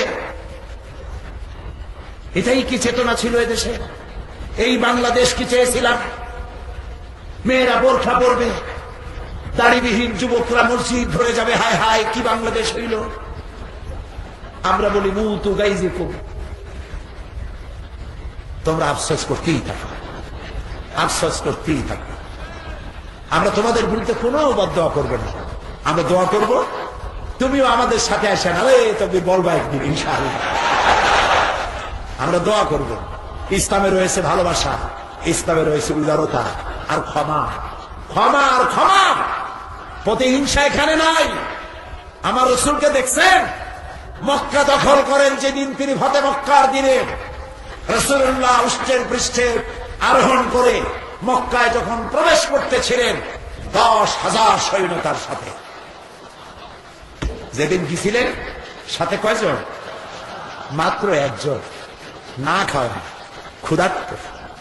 আহারে 13 দিন পায়ে হেঁটে উঠে চড়ে কষ্ট করে মদিনায় গেলেন যিনি, আজ 10,000 সৈন্যের সাথে 10,000 তরবারি মক্কায় প্রবেশ করতেছেন। 10,000 সৈন্য আনন্দে গর্বে অহংকারে বুক ফুলে ওঠার কথা, ঠিক না? ঠিক না? কিন্তু তিনি রাহমাতুল লিল আলামিন, ক্ষমা দিয়ে বুক ভরা। সাহাবীদের বললেন আমার পারমিশন ছাড়া কোন নারী, কোন শিশু, কোন বৃদ্ধ, কোন অসুস্থ ব্যক্তির গায়ে হস্তক্ষেপ করবে না। মক্কা নগরীতে প্রবেশের সময় নবী করিম সাল্লাল্লাহু আলাইহি ওয়াসাল্লাম, মক্কা বিজয় হচ্ছে, মাথা বিনয়ের সাথে নত হতে হতে হাদিস এসছে নবী করিম সাল্লাল্লাহু আলাইহি ওয়াসাল্লামের কপাল মোবারক উটের পিঠের উপরে বাড়ি লাগতেছিল। কারে কয় রাসূল? এই হচ্ছে ইসলাম, মহব্বতে ভরা। সুতরাং আমাদের কলিজায় প্রতিহিংসা নাই, আমাদের কলিজায় মহব্বত ভরা। যারা আজকে আমাদের বিরোধিতা করছেন, আমি সাংবাদিকদের বলবো, বুদ্ধিজীবীদের বলবো, আমাদের উল্টা রাজনীতি যারা করেন তাদের বলবো, প্রিয় ভাইরা আপনাদের সাথে আমাদের কোনো শত্রুতা নাই। আল্লাহর কসম, আল্লাহর নামে শপথ, আপনাদের সাথে আমাদের কোনো শত্রুতা নাই। আপনারা আমাদের ভাই। আমরা দেখতে পাচ্ছি ভুল পথে জাহান্নামের দিকে অগ্রসর হচ্ছেন। ফিরে আসুন কোরআনের পথে, ফিরে আসুন হেরা রাজতরণে, ফিরে আসুন আল্লাহর ক্ষমার দরজার কাছে। আমরা ঐক্যবদ্ধ হয়ে এই দেশটাকে সুন্দর করে আল্লাহ বিধান দিয়ে সাজায়। আল্লাহ তৌফিক দিন বলি আমি। প্রিয় ভাইশ্বর, সুতরাং সাইহুন পরিভ্রমণকারী, দাওয়াত নিয়ে যেতে হবে মা বোনদেরকে। আমার মা বোনেরা যারা আজকে রাস্তায় বসে আছেন প্যান্ডেলে জায়গা না পেয়ে, এই বীর চট্টলার হাজার হাজার লাখো নারী প্যান্ডেলে জায়গা না পেয়ে রাস্তায় বসে আছেন। আপনারা রত্ন গর্ভা, স্বর্ণ গর্ভা মহিলা, আপনাদের গর্ভে এসেছে বহু সুসন্তান। দাওয়াত নিয়ে যেতে হবে আপনাদের মানুষের, মহিলাদের কাছে। মহিলাদেরকে দ্বীনের কথা বলতে হবে। সতীত্ব, নারীত্ব, সম্ভ্রম, ইজ্জত, অধিকার আদায়ের জন্য ইসলাম ছাড়া বিকল্প কিছুই নাই। এই দাওয়াত ঘরে ঘরে বসেন। আল্লাহ তাআলা তৌফিক দিন বলি আমিন। সবাই বলি আমিন। তবে দাওয়াত দিবেন মিষ্টি ভাবে, গালাগালি দিবেন না। আল্লাহ রাব্বুল আলামিন বলেন উদউ ইলা সাবিলি রাব্বিকা বিল হিকমাতি ওয়াল মাউইযাতিল হাসানা। আল্লাহ তাআলা বলেন মানুষকে দ্বীনের পথে, হেদায়েতের পথে আহ্বান জানাবে, কৌশলের সাথে মিষ্টি মিষ্টি কথা দিয়া, সুন্দর সুন্দর কথা দিয়ে মানুষকে দ্বীনের দিকে দাওয়াত দাও। ইয়াসসিরু ওয়ালা তুআসসিরু। রাসূল বলছেন ইসলামকে সহজ করে বুঝাও, চরম পন্থা অবলম্বন করো না। সহজভাবে দ্বীনকে মানুষকে বুঝাও। সুতরাং ভালোবাসা দিয়ে দ্বীনের প্রচার মানুষের দুয়ারে দুয়ারে পৌঁছে দেওয়া আমাদের দায়িত্ব। এরপরে ৪র্থ নম্বরে বলা হচ্ছে আর রাকিউন সাজিদুন, রুকুকারী সেজদাকারী। জান্নাতে যাওয়ার জন্য ৪র্থ বৈশিষ্ট্য কি বলে? রুকুকারী সেজদাকারী, তার মানে কি? নামাজ নামাজ নামাজ। মুসলমানেরা আহারে ওয়াজ শোনে, নামাজ পড়ে। বহু মুসলমান আছে না? নামাজ কিয়ামতের দিন সর্বপ্রথম আল্লাহ তাআলা প্রশ্ন করবেন নামাজের কথা। যার নামাজ নাই, তার যে ব্যক্তি নামাজের প্রশ্নে ফেল করবে তাকে জাহান্নামে যেতে হবে। জাহান্নামে যাওয়ার দুইটা কারণ। আল্লাহ রাব্বুল আলামিন বলেন কিয়ামতের দিন জাহান্নামীদের প্রশ্ন করা হবে, ইয়াতাসাআলুনা আনিল মুজরিমিন মা সালাকাকুম ফি সাকার ক্বালু লাম নাকু মিনাল মুসাল্লিন ওয়া লাম নাকু নুতঈমুল মিসকিন। জাহান্নামে কেন এসেছো? বলবে দুইটা কারণ। একটা হলো মিসকিনদের খাইতে দেই নাই, আর আমরা নামাজ পড়ি নাই। বলেন নাউজুবিল্লাহ। মান তারাকা সালাতান মুতাআম্মিদান ফাকাদ কাফারা। ইচ্ছে করে নামাজ ছেড়ে দিল, তাহলে সে কি করলো? নানা কাফের হয়ে যায় নাই, কুফরি কাজ করলো।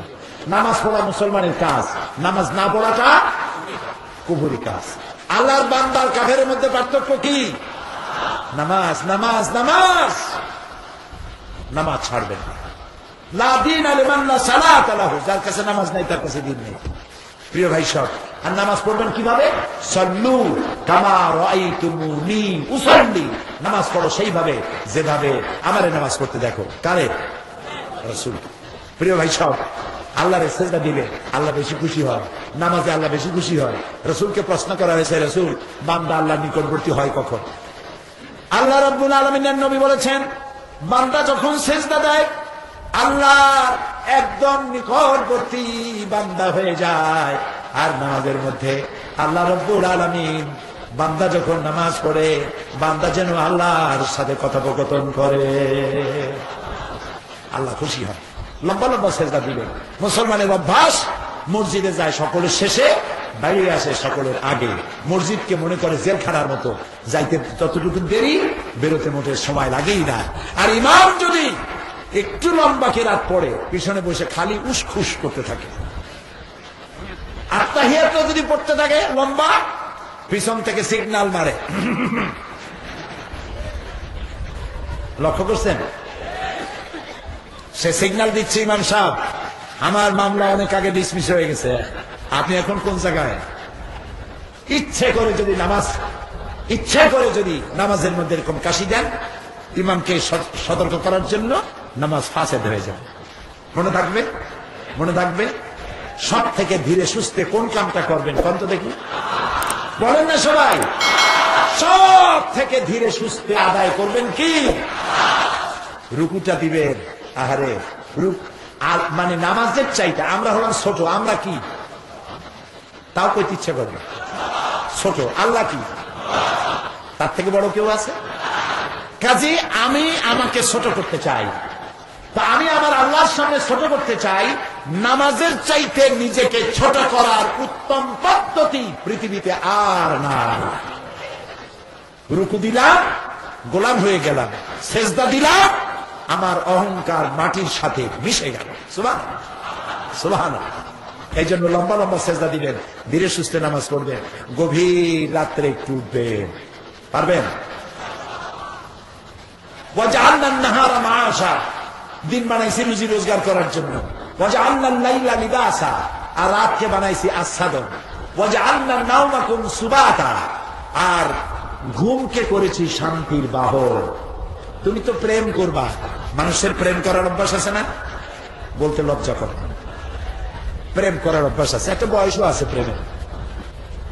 আচ্ছা, প্রেম করে মানুষ, প্রেম করে কি ঢাকঢোল পিটাইয়া? প্রেম করে কি বিজ্ঞাপন দিয়া? কেমনে করে? গোপনে।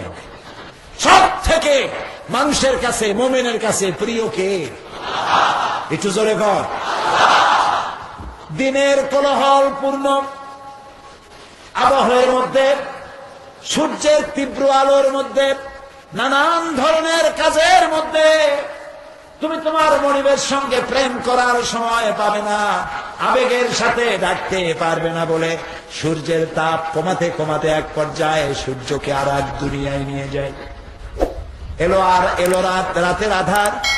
রাতের একটি কালো চাদর দিয়ে এই পৃথিবী থেকে ঢেকে দিলাম, আবার সৌন্দর্য বৃদ্ধি করার জন্য মহাশূন্যে চন্দ্র আর তারকা দিয়ে ডিম লাইটের মতো জ্বালাইয়া দিলাম। রাতে যখন সব ঘুমায় গেল, রাতের অর্ধেক অথবা তৃতীয় অংশে উঠে যাও, অজু করে নিয়ে রুমের মধ্যে দরজা বন্ধ করে এবার তুমি দাঁড়ায়া যাও, সেজদায় পড়ে যাও আর কান্দো, গুনার কথা মনে করো। রব্বুল আলামিন, আমি জীবনে যৌবনে যত গুনাহ করেছি, আমার বউ যদি জানতো, আমার সন্তানেরা যদি জানতো, আমার সমাজ যদি জানতো, আমার সম্মান দিত না। মাবুদ গো, তুমি দয়া করে আমার গোপন গুনাহগুলি গোপন রেখেছ। কিয়ামতের দিন লক্ষ কোটি কোটি মানুষের সামনে আমার গোপন গুনাহগুলি জাহির করে দিয়ে আমারে শরম দিও না। এইভাবে গভীর রাত্রে বান্দা যখন আল্লাহরে ডাকে, গভীর রাত সব ঘুমায় গেছে, ধীরে ধীরে ডাকে, আল্লাহ কয় আস্তে ডাকো শুনি, জোরে ডাকলে শুনি, মনে মনে ডাকলে শুনি, করুণ সুরে ডাকতে থাকুন, ইয়া আল্লাহু ইয়া রহমান। পড়েন সবাই মহব্বতের সাথে, ইয়া আল্লাহু ইয়া রহমান ইয়া রহিম ইয়া হাইয়্যু ইয়া কাইয়্যুম, ইয়া আল্লাহু ইয়া রহমান ইয়া রহিম ইয়া হাইয়্যু ইয়া কাইয়্যুম। গভীর রাত্রে ধীরে ধীরে সুর করে ভাবে আল্লাহরে ডাকতে থাকেন। দেখবেন এক পর্যায়ে চোখ দিয়া পানি পড়তে থাকবে, চোখের পানি দাড়ি ভিজে ভিজে যখন পড়তে থাকে, আল্লাহ রাব্বুল আলামিন ফেরেশতাদের জিজ্ঞেস করেন, আমার ফেরেশতারা, পৃথিবীর কোটি কোটি মানুষ ঘুমানো, আমার এই বান্দাগুলি বান্দিগুলি আরামের ঘুম হারাম করে কান্দে কেন? ফেরেশতারা বলে, রব্বুল আলামিন তুমি তো ভালো জানো। আল্লাহ কয় জানি, তবুও তোদের মুখ থেকে শুনতে চাই, বল। ফেরেশতারা বলে, রব্বুল আলামিন তোমার এই বান্দা গুনাহ করেছে, জাহান্নামের আগুন থেকে মাপ চায়, বিপদে পড়েছে, টাকা নাই পয়সা নাই, মামলায় পড়েছে, বিপদে পড়েছে, তোমার সাহায্য চায়। হাদিস শরীফে এসেছে, আল্লাহ বলেন, ও আমার ফেরেশতারা, ওরা কি আমার বেহেশত দেখেছে? বলে না, বেহেশত দেখে নাই। দোজখ দেখেছে? না, দেখে নাই। আমি আল্লাহর দেখেছে। ফেরেশতারা বলে, আল্লাহ তোমার জাতের কসম, তোমারও তারা দেখে নাই। আল্লাহ রাব্বুল আলামিন তখন বলেন, আমার ফেরেশতারা, আমার এই বান্দাগুলি আমার দোজখ দেখে নাই, আমার বেহেশত দেখে নাই, আমারে দেখে নাই, শুধু আলেমের কথা, কোরআনের কথা, হাদিসের কথা বিশ্বাস করে আরামের ঘুমটাকে হারাম করি কিভাবে কান্দে তাকায়া দেখ, আমার রহমতের দরিয়ায় জোশ মেরেছে।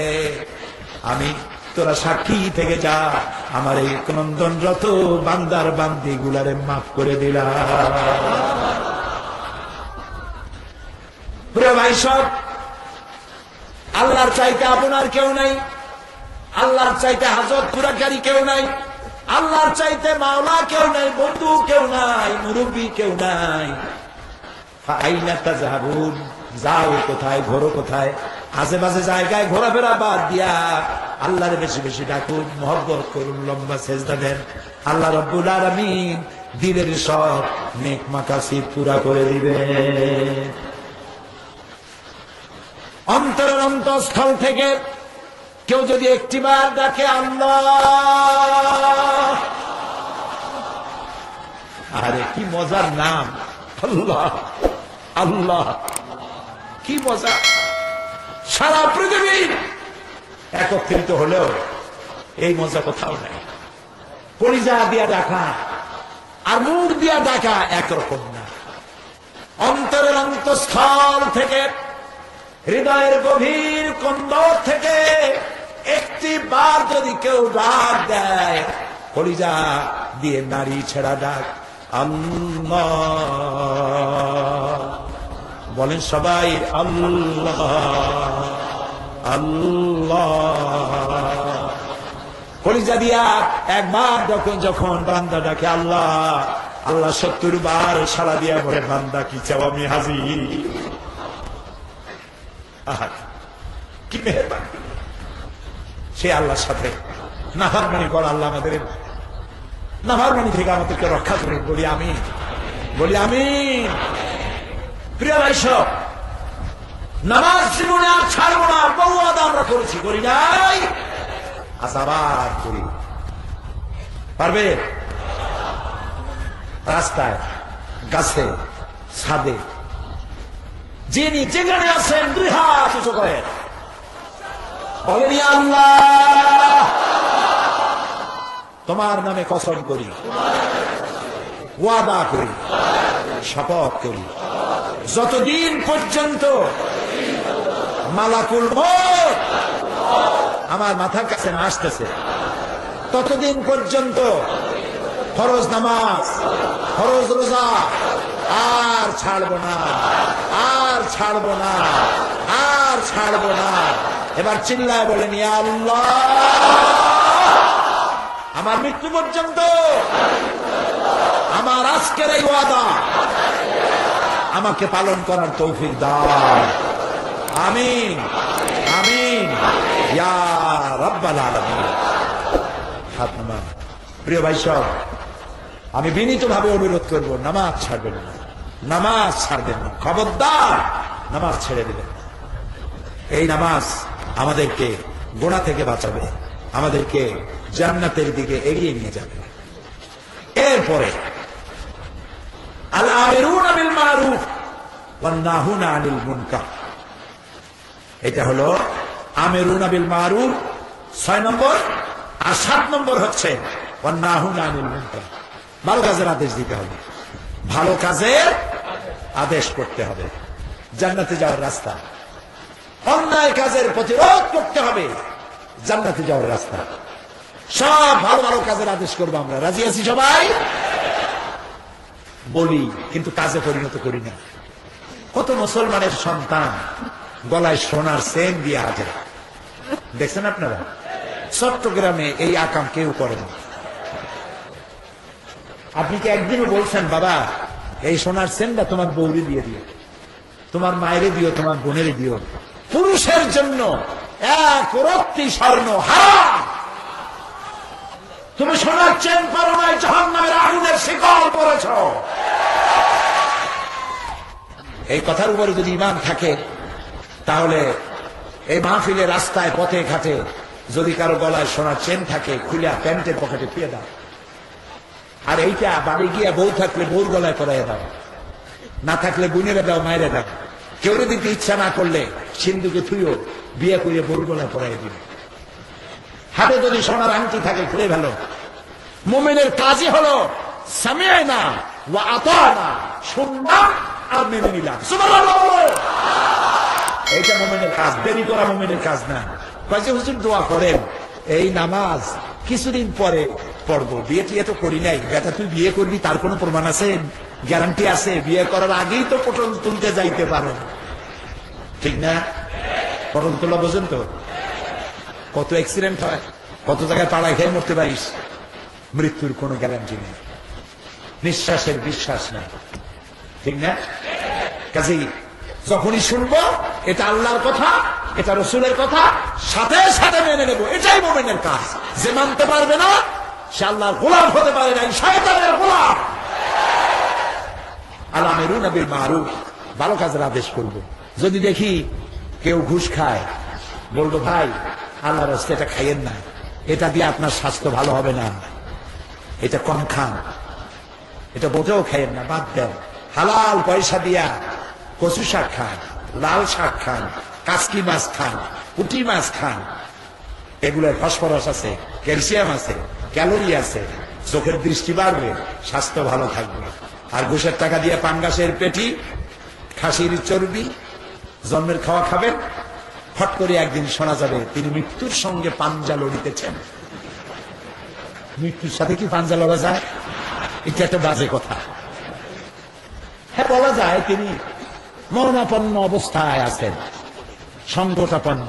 মৃত্যুর সাথে পাঞ্জা লড়া সাহসটা তো কম না।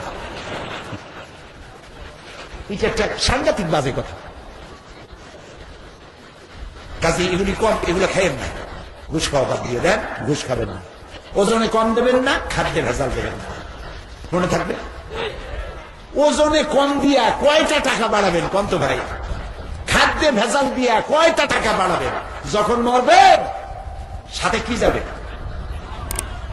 কিছু না, 3 খান কাপড় আর একটু জায়গা, বালিশ না, খাতা না, টাকা না, পয়সা না, একেবারে সব খালি। সেদিন হযরত আলী রাদিয়াল্লাহু তাআলা আনহুর একটা শের পড়তেছিলাম, আহারে কি সুন্দর কথা বলছেন তিনি।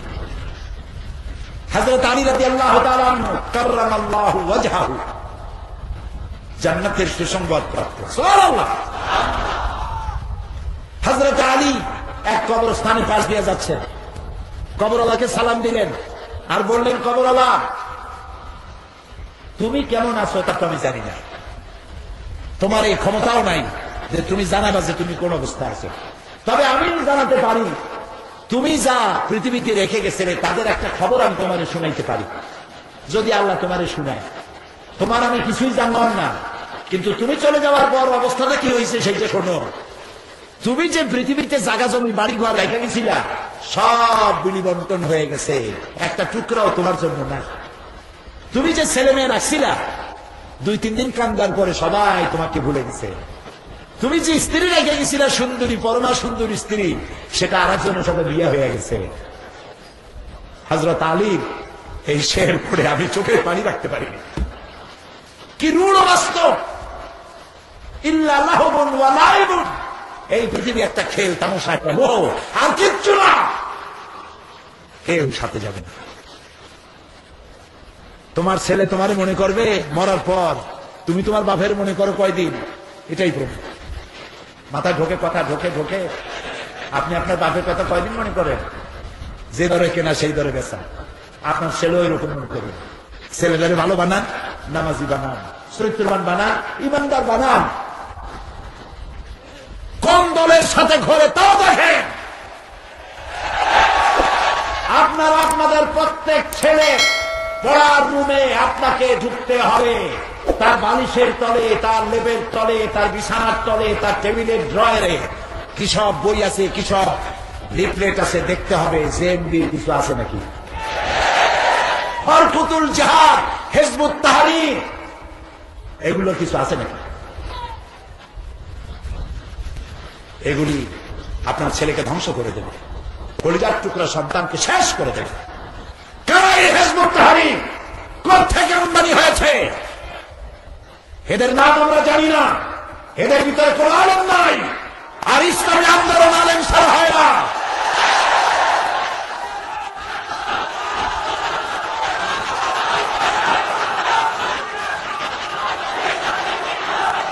এরপরে হরকুতুল জিহাদ, জামাতুল মুজাহিদিন, কোথায় তাদের অফিস, কোথায় তাদের নেতা, কে ছিলেন তাদেরকে, কবে তারা আন্দোলন করেছিল? ইসলামী আইন প্রতিষ্ঠার জন্য আন্দোলন করতে না পারে হতাশ হয়ে বোমা মারা আরম্ভ করছে। হয়েছে এমনকি? কোথেকে আমদানি হয়েছে? আপনার ছেলেকে দেখতে হবে, আপনার ছেলের পড়ার রুম তালাশ করতে হবে, তার কম্পিউটার ব্রাউজিং করে দেখতে হবে সেখানে কি আছে। এ দায়িত্ব পালন করতে হবে আপনাকে এবং আপনার স্ত্রীকে, আপনার প্রত্যেকটি সন্তানকে আপনাকে দেখতে হবে সন্তানটা নষ্ট হয়ে গেছে নাকি। জেএমবি বাংলাদেশের জন্য আল্লাহ গজব, আল্লাহর আইন বাংলাদেশে প্রতিষ্ঠার পক্ষে 100 বছর এরা পিছিয়ে দিয়েছে। আল্লাহ হয় এদের হেদায়েত করুন, আর নইলে গজব দিয়ে বিদায় করে দিন।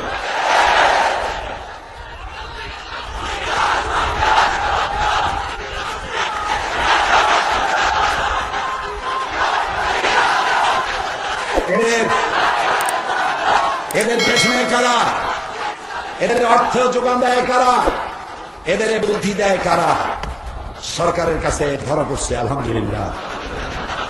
এদের নেটওয়ার্ক, বাংলাদেশের র্যাব, গোয়েন্দা বিভাগ, এদের সমস্ত নেটওয়ার্ক ভেঙচুরে চুরমার করে দিয়েছে। আল্লাহ শুকর আদায় করে আলহামদুলিল্লাহ, সবাই বলেন আলহামদুলিল্লাহ।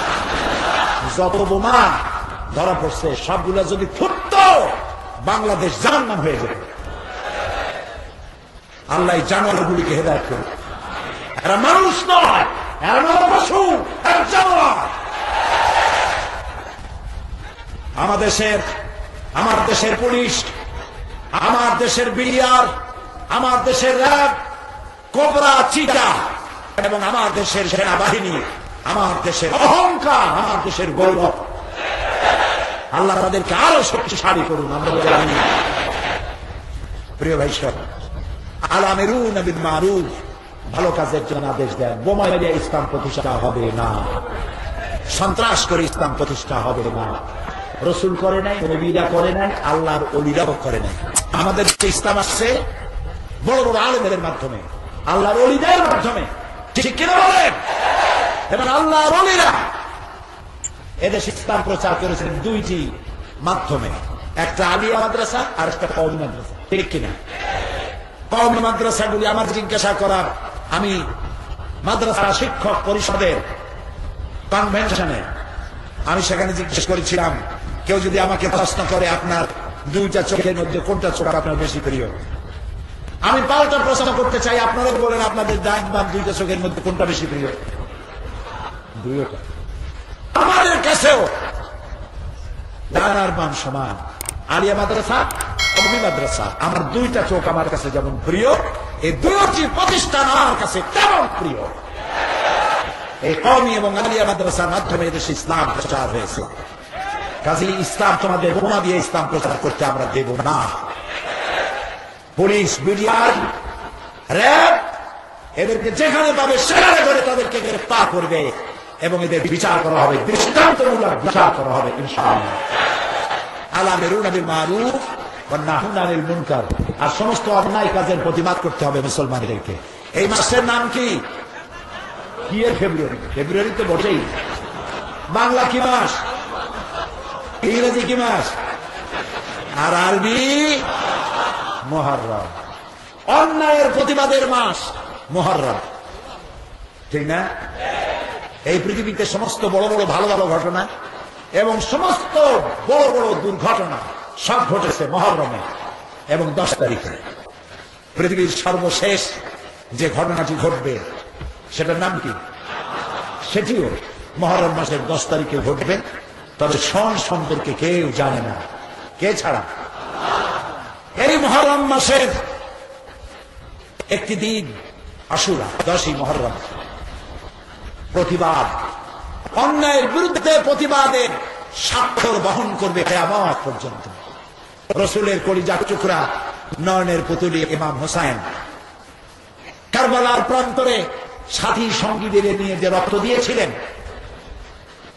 1400 বছর ধরে প্রতি বছর 10ই মুহররম তারিখে পৃথিবীর 100 কোটি মুসলমান কারবালায় যত আওলাদে রাসূলের রক্ত পড়েছে তার থেকে 1 সাগর বেশি চোখের পানি বিসর্জন করেছে মুসলমানেরা।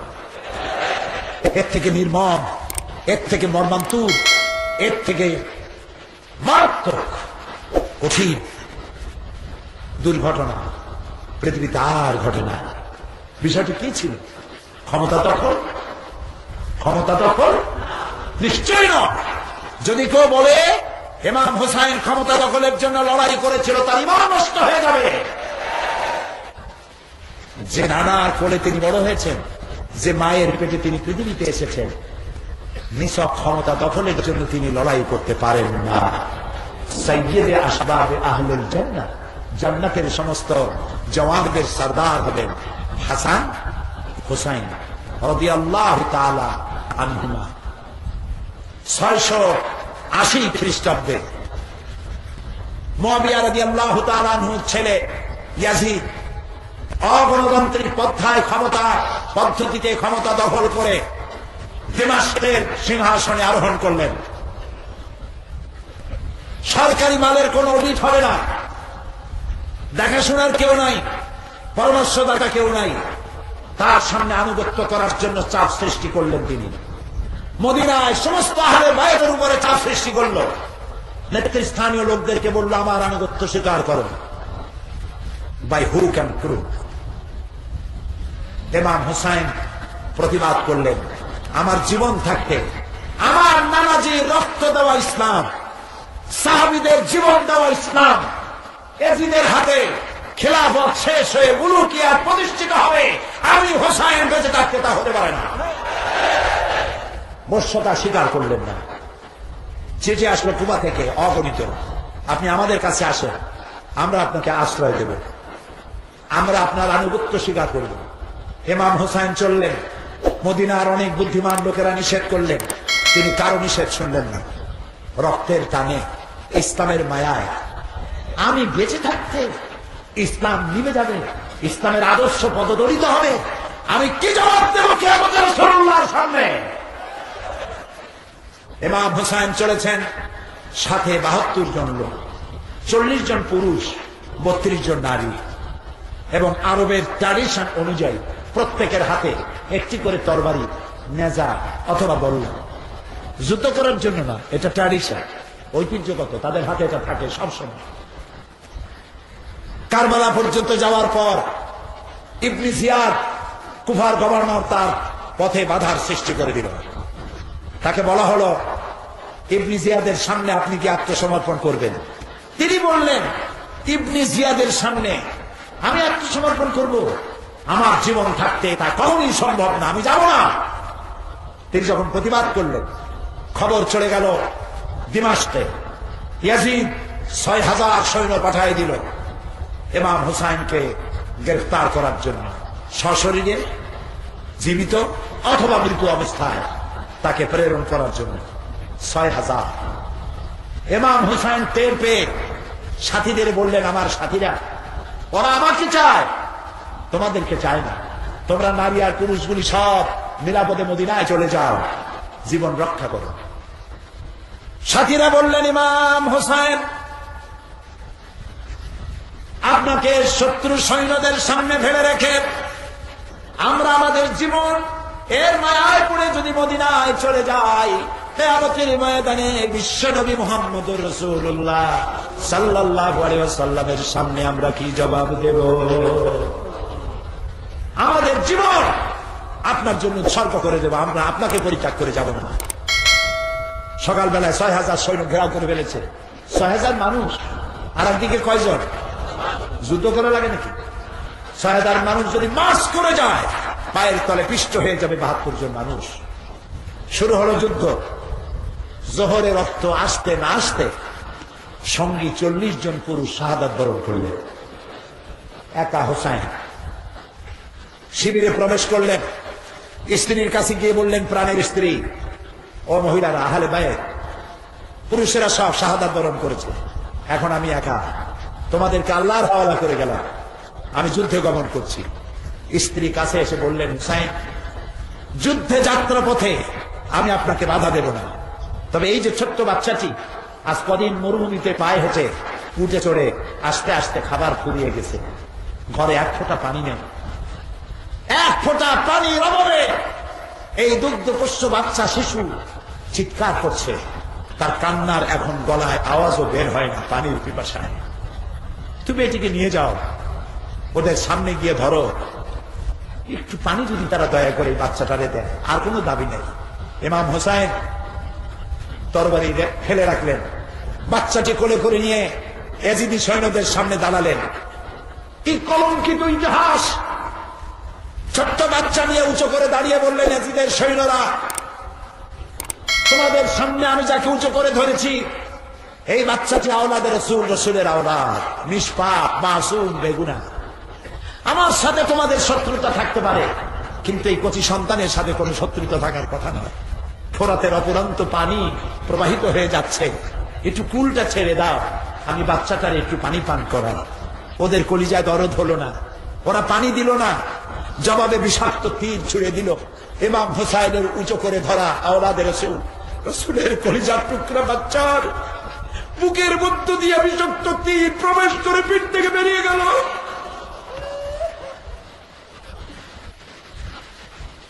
ইমাম হুসাইন বাচ্চাকে কোলে নিলেন, বুক থেকে রক্ত ফিনকি দিয়ে উঠছে বাচ্চা, আজদা ভরে রক্ত চেহারায় মারতে লাগলেন, আর বললেন, ও রাসূলের আওলাদ, হযরত সালেহ আলাইহিস সালামের উটনি রক্তের চাইতে তোমার রক্তের দাম আল্লাহর কাছে বেশি। সালেহ আলাইহিস সালামের চাইতে মুহাম্মদুর রাসূলুল্লাহর মর্যাদা আল্লাহর কাছে লক্ষ গুণ বেশি। শহীদ বাচ্চাকে কোলে করে নিয়ে তাঁবুর মধ্যে প্রবেশ করে বলছেন, স্ত্রীকে ডেকে বললেন, না, বাচ্চা কোলে না, একেবারে পানি পান করে ঠান্ডা হয়ে গেছে, কেমন পর্যন্ত পানি পানি বলে আর তোমার লোক কষ্ট দিবে না, এমন পানি পান করছে আর পানি চাইবে না। শহীদ বাচ্চা স্ত্রীর কোলে ছেড়ে দিয়ে ইমাম হুসাইন তরবারি নিয়ে ঝাঁপিয়ে পড়লেন ময়দানে। বহু সংখ্যক শত্রু সৈন্য নিধন করে ফোরাত কুলুম মুক্ত করে ফোরাতের কিনারায় গিয়ে দাঁড়ালেন। আকণ্ঠ তৃষ্ণার্ত ক্ষুধার্ত ইমাম হুসাইন এক আজলা পানি তুলেছেন ফোরাত থেকে, পানি মুখে দিলেন। চিন্তা জাগলো, আরে একটা ফোঁটা পানির জন্য আবার কলিজার টুকরো মরে গেল। এই পানির জন্য 40 জন মানুষ শহীদ হয়ে গেল। এই পানি আমি কেমনে পান করব? হাতের পানি জায়গায় পড়ে গেল। আবার ঘোড়ার পৃষ্ঠে আরোহণ করলেন। চতুর্দিক থেকে তীর তরবারির বৃষ্টি বর্ষণ হতে লাগলো। ইমাম হোসেন বললেন, একটু থামো, এজিদের সৈন্যরা একটু থামো, তোমরা কার গায়ে তীর মারো? আমি কি রাসূলুল্লাহর নাতি নই? আমি কি মা ফাতেমার কলিজার টুকরো নই?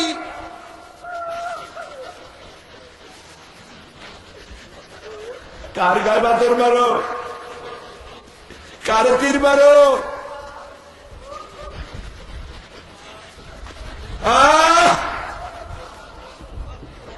ইমাম হোসেন উটের পৃষ্ঠের উপর থেকে পড়ে গেলেন।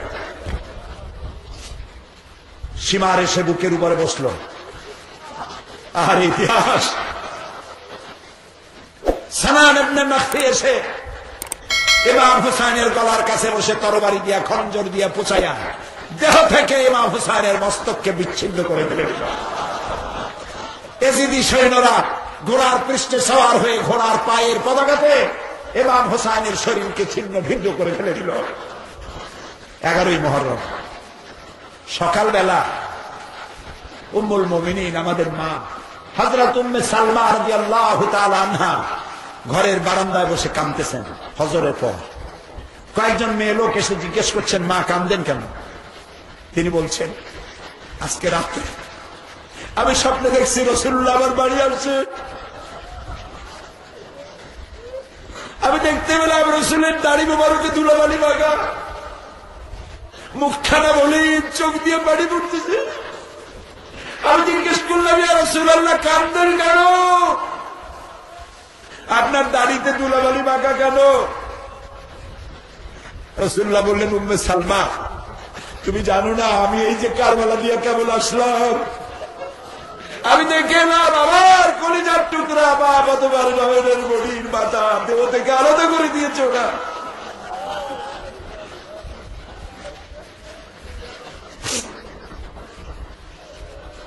ইতিহাস এখানেই শেষ হয় নাই। এরকম একটা প্লেটে করে ইমাম হোসেনের মস্তক মোবারক নিয়ে কুফার গভর্নর আল্লাহর লানত, আল্লাহর অভিশাপ ইবনে জিয়াদের পায়ের কাছে রেখে দিল। ইবনে জিয়াদ সিংহাসনে বসা, তার পায়ের কাছে ইমাম হুসাইনের মাথা। একটা লাঠি দিয়ে ইমাম হুসাইনের ঠোঁটের উপরে নাড়তেছে। ও আল্লাহ!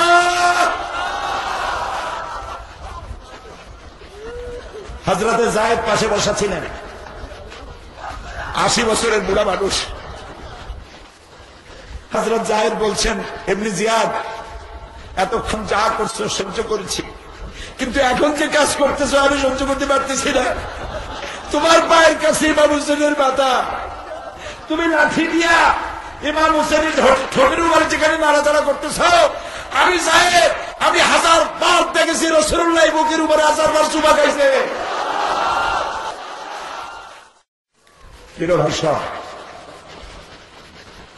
মুহররম আমাদেরকে প্রতিবাদ শেখায়।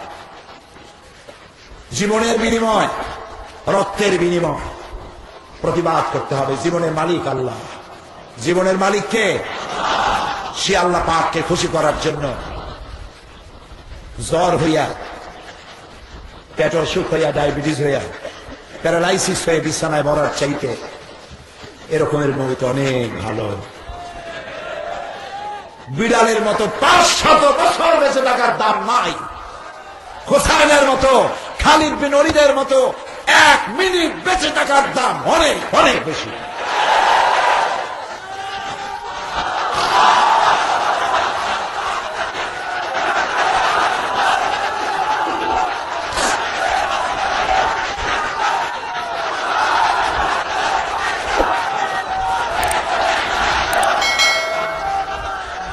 প্রিয় ভাই সব, প্রিয় ভাই সব, বাস 8 নম্বরে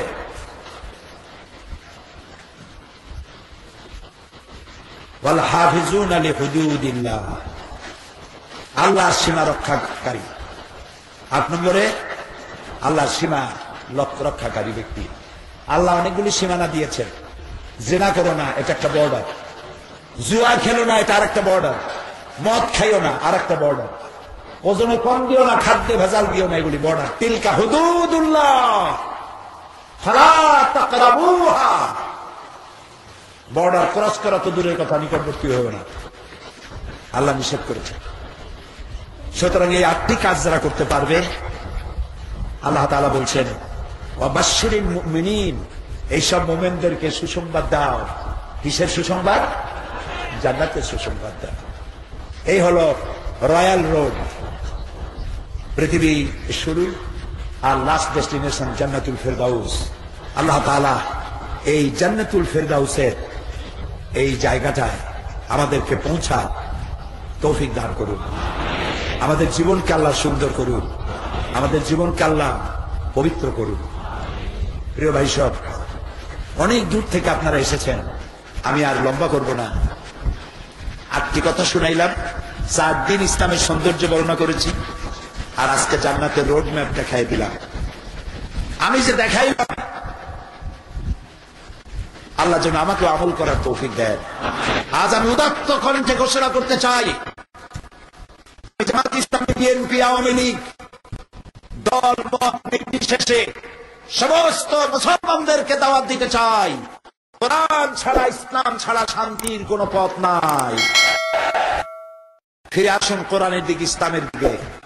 ধর্ম নিরপেক্ষ মতবাদ মুসলমানদের জন্য নয়, হিন্দুর জন্য নয়, খ্রিস্টানের জন্য নয়, বৌদ্ধের জন্য নয়, কোন জাতির জন্য ধর্ম নিরপেক্ষ মতবাদ প্রতারণা, ধোঁকা।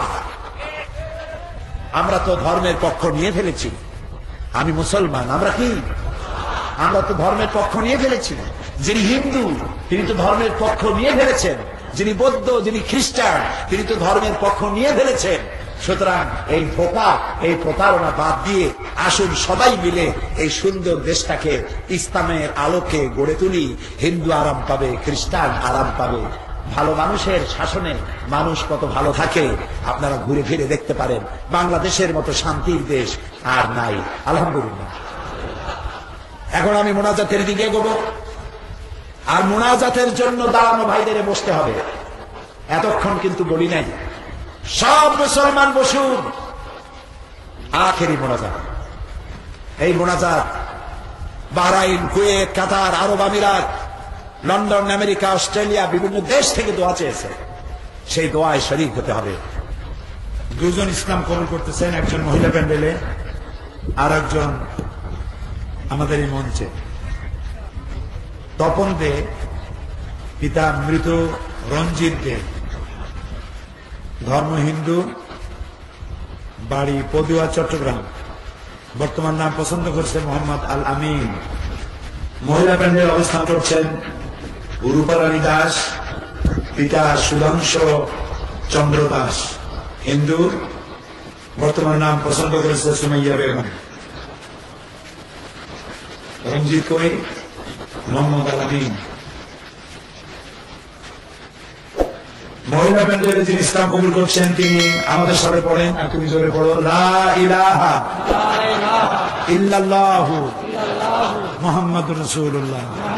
আল্লাহ ছাড়া কোন ইলাহ নাই, মাবুদ নাই, মুহাম্মদ সাল্লাল্লাহু আলাইহি ওয়াসাল্লাম আল্লাহর প্রেরিত রাসূল।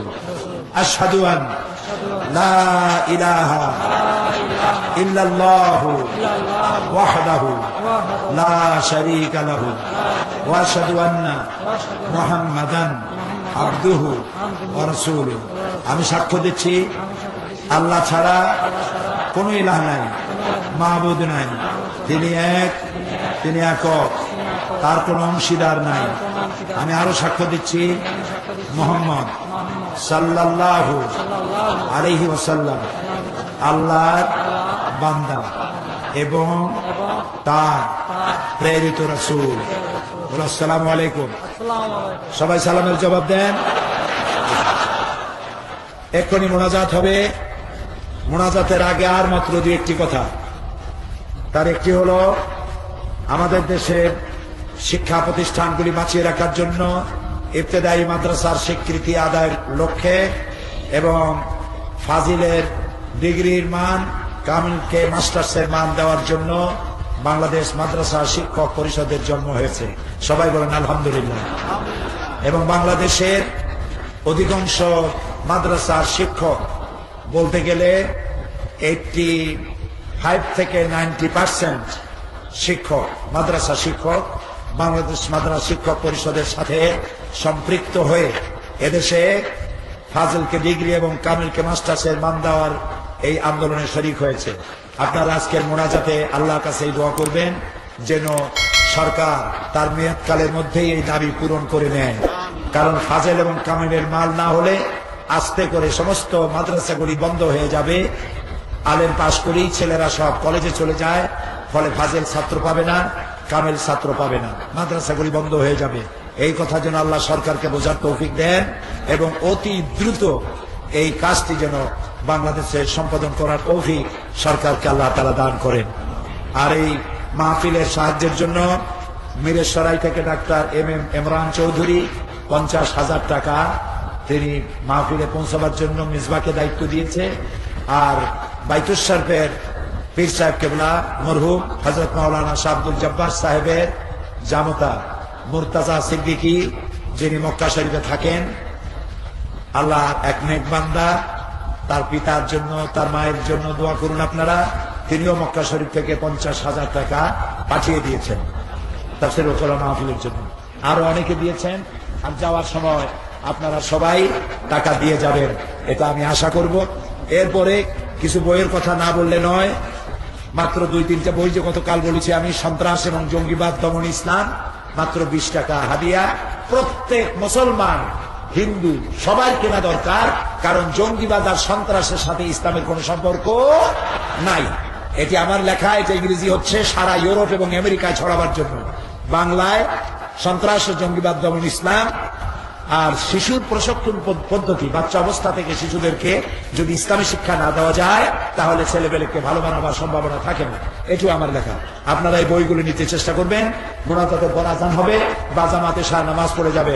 মোনাজাতের আগে একটু সুন্দর করে আল্লাহকে আমরা ডাকি, সুবহানাল্লাহ আলহামদুলিল্লাহ লা ইলাহা ইল্লাল্লাহ, সুবহানাল্লাহ আলহামদুলিল্লাহ লা ইলাহা ইল্লাল্লাহ। আরো জোরে, সুবহানাল্লাহ আলহামদুলিল্লাহ লা ইলাহা ইল্লাল্লাহ, সুবহানাল্লাহ।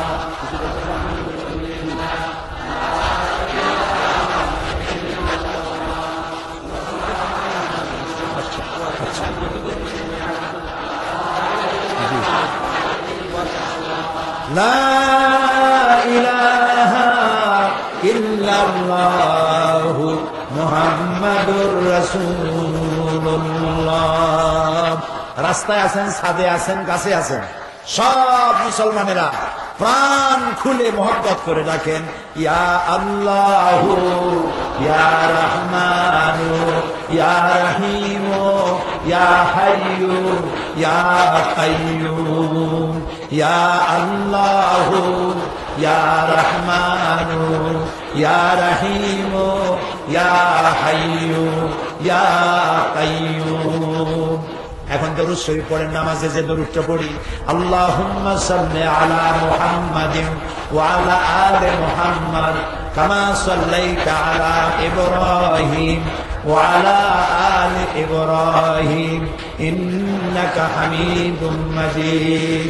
আল্লাহুম্মা বারিক আলা মুহাম্মাদিন وعلى آل محمد كما باركت على إبراهيم وعلى آل إبراهيم إنك حميد مجيد اللهم آمين ربنا ظلمنا أنفسنا وإن لم تغفر لنا وترحمنا لنكونن من الخاسرين সবাই পড়েন ربنا ظلمنا أنفسنا وإن لم تغفر لنا وترحمنا لنكونن من الخاسرين سبحانك اللهم وبحمدك نستغفرك ونتوب إليك পড়েন সবাই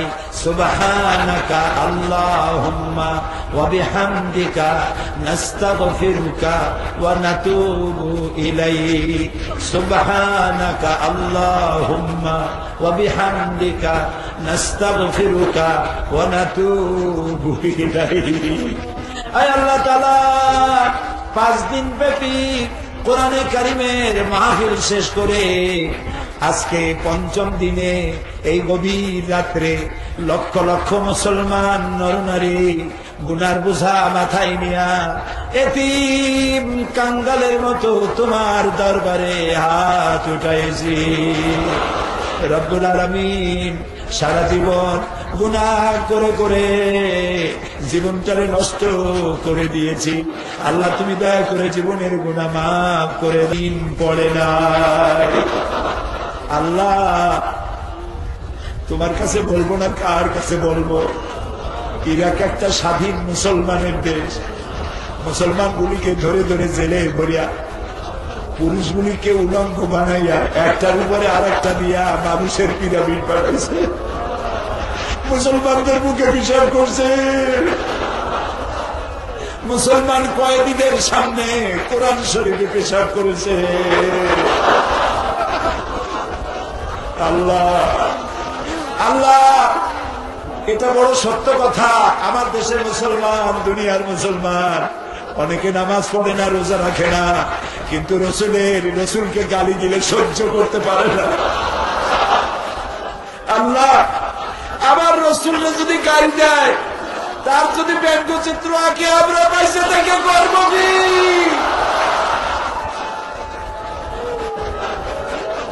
আল্লাহ রসুলের ব্যঙ্গচিত্র যারা বানাইলো বাবু ওদের সবাইরে মুসলমান বানাইয়া দাও আল্লাহ তাআলা ওদের মুসলমান বানাইয়া দাও আল্লাহ তাআলা ওদেরকে হেদায়েত করে দাও আয় আল্লাহ হেদায়েত যদি কপালে না থাকে যেসব রাজা বাদশাদের ইঙ্গিতে যেসব ইহুদিদের ইঙ্গিতে আমার রসুলকে মাথায় বোমা উঠাইয়া দিয়া পাশে উলঙ্গ নারী দিয়া ছবি বানাইছে আল্লাহ তুমি তো আমাদের সেই আল্লাহ যে ফিরআউনের সময় করছো নমরুদের জুতা দিয়ে পিটাই বিদায় করছো আল্লাহ তুমি আর বড় বড় সন্তানের শিশুদেরকে বিদায় করে দাও বাবু আল্লাহ তাআলা তোমার রাসূলের অপমানকারী এই দুষ্ট জালিমদেরকে তোমার গজবের হাতে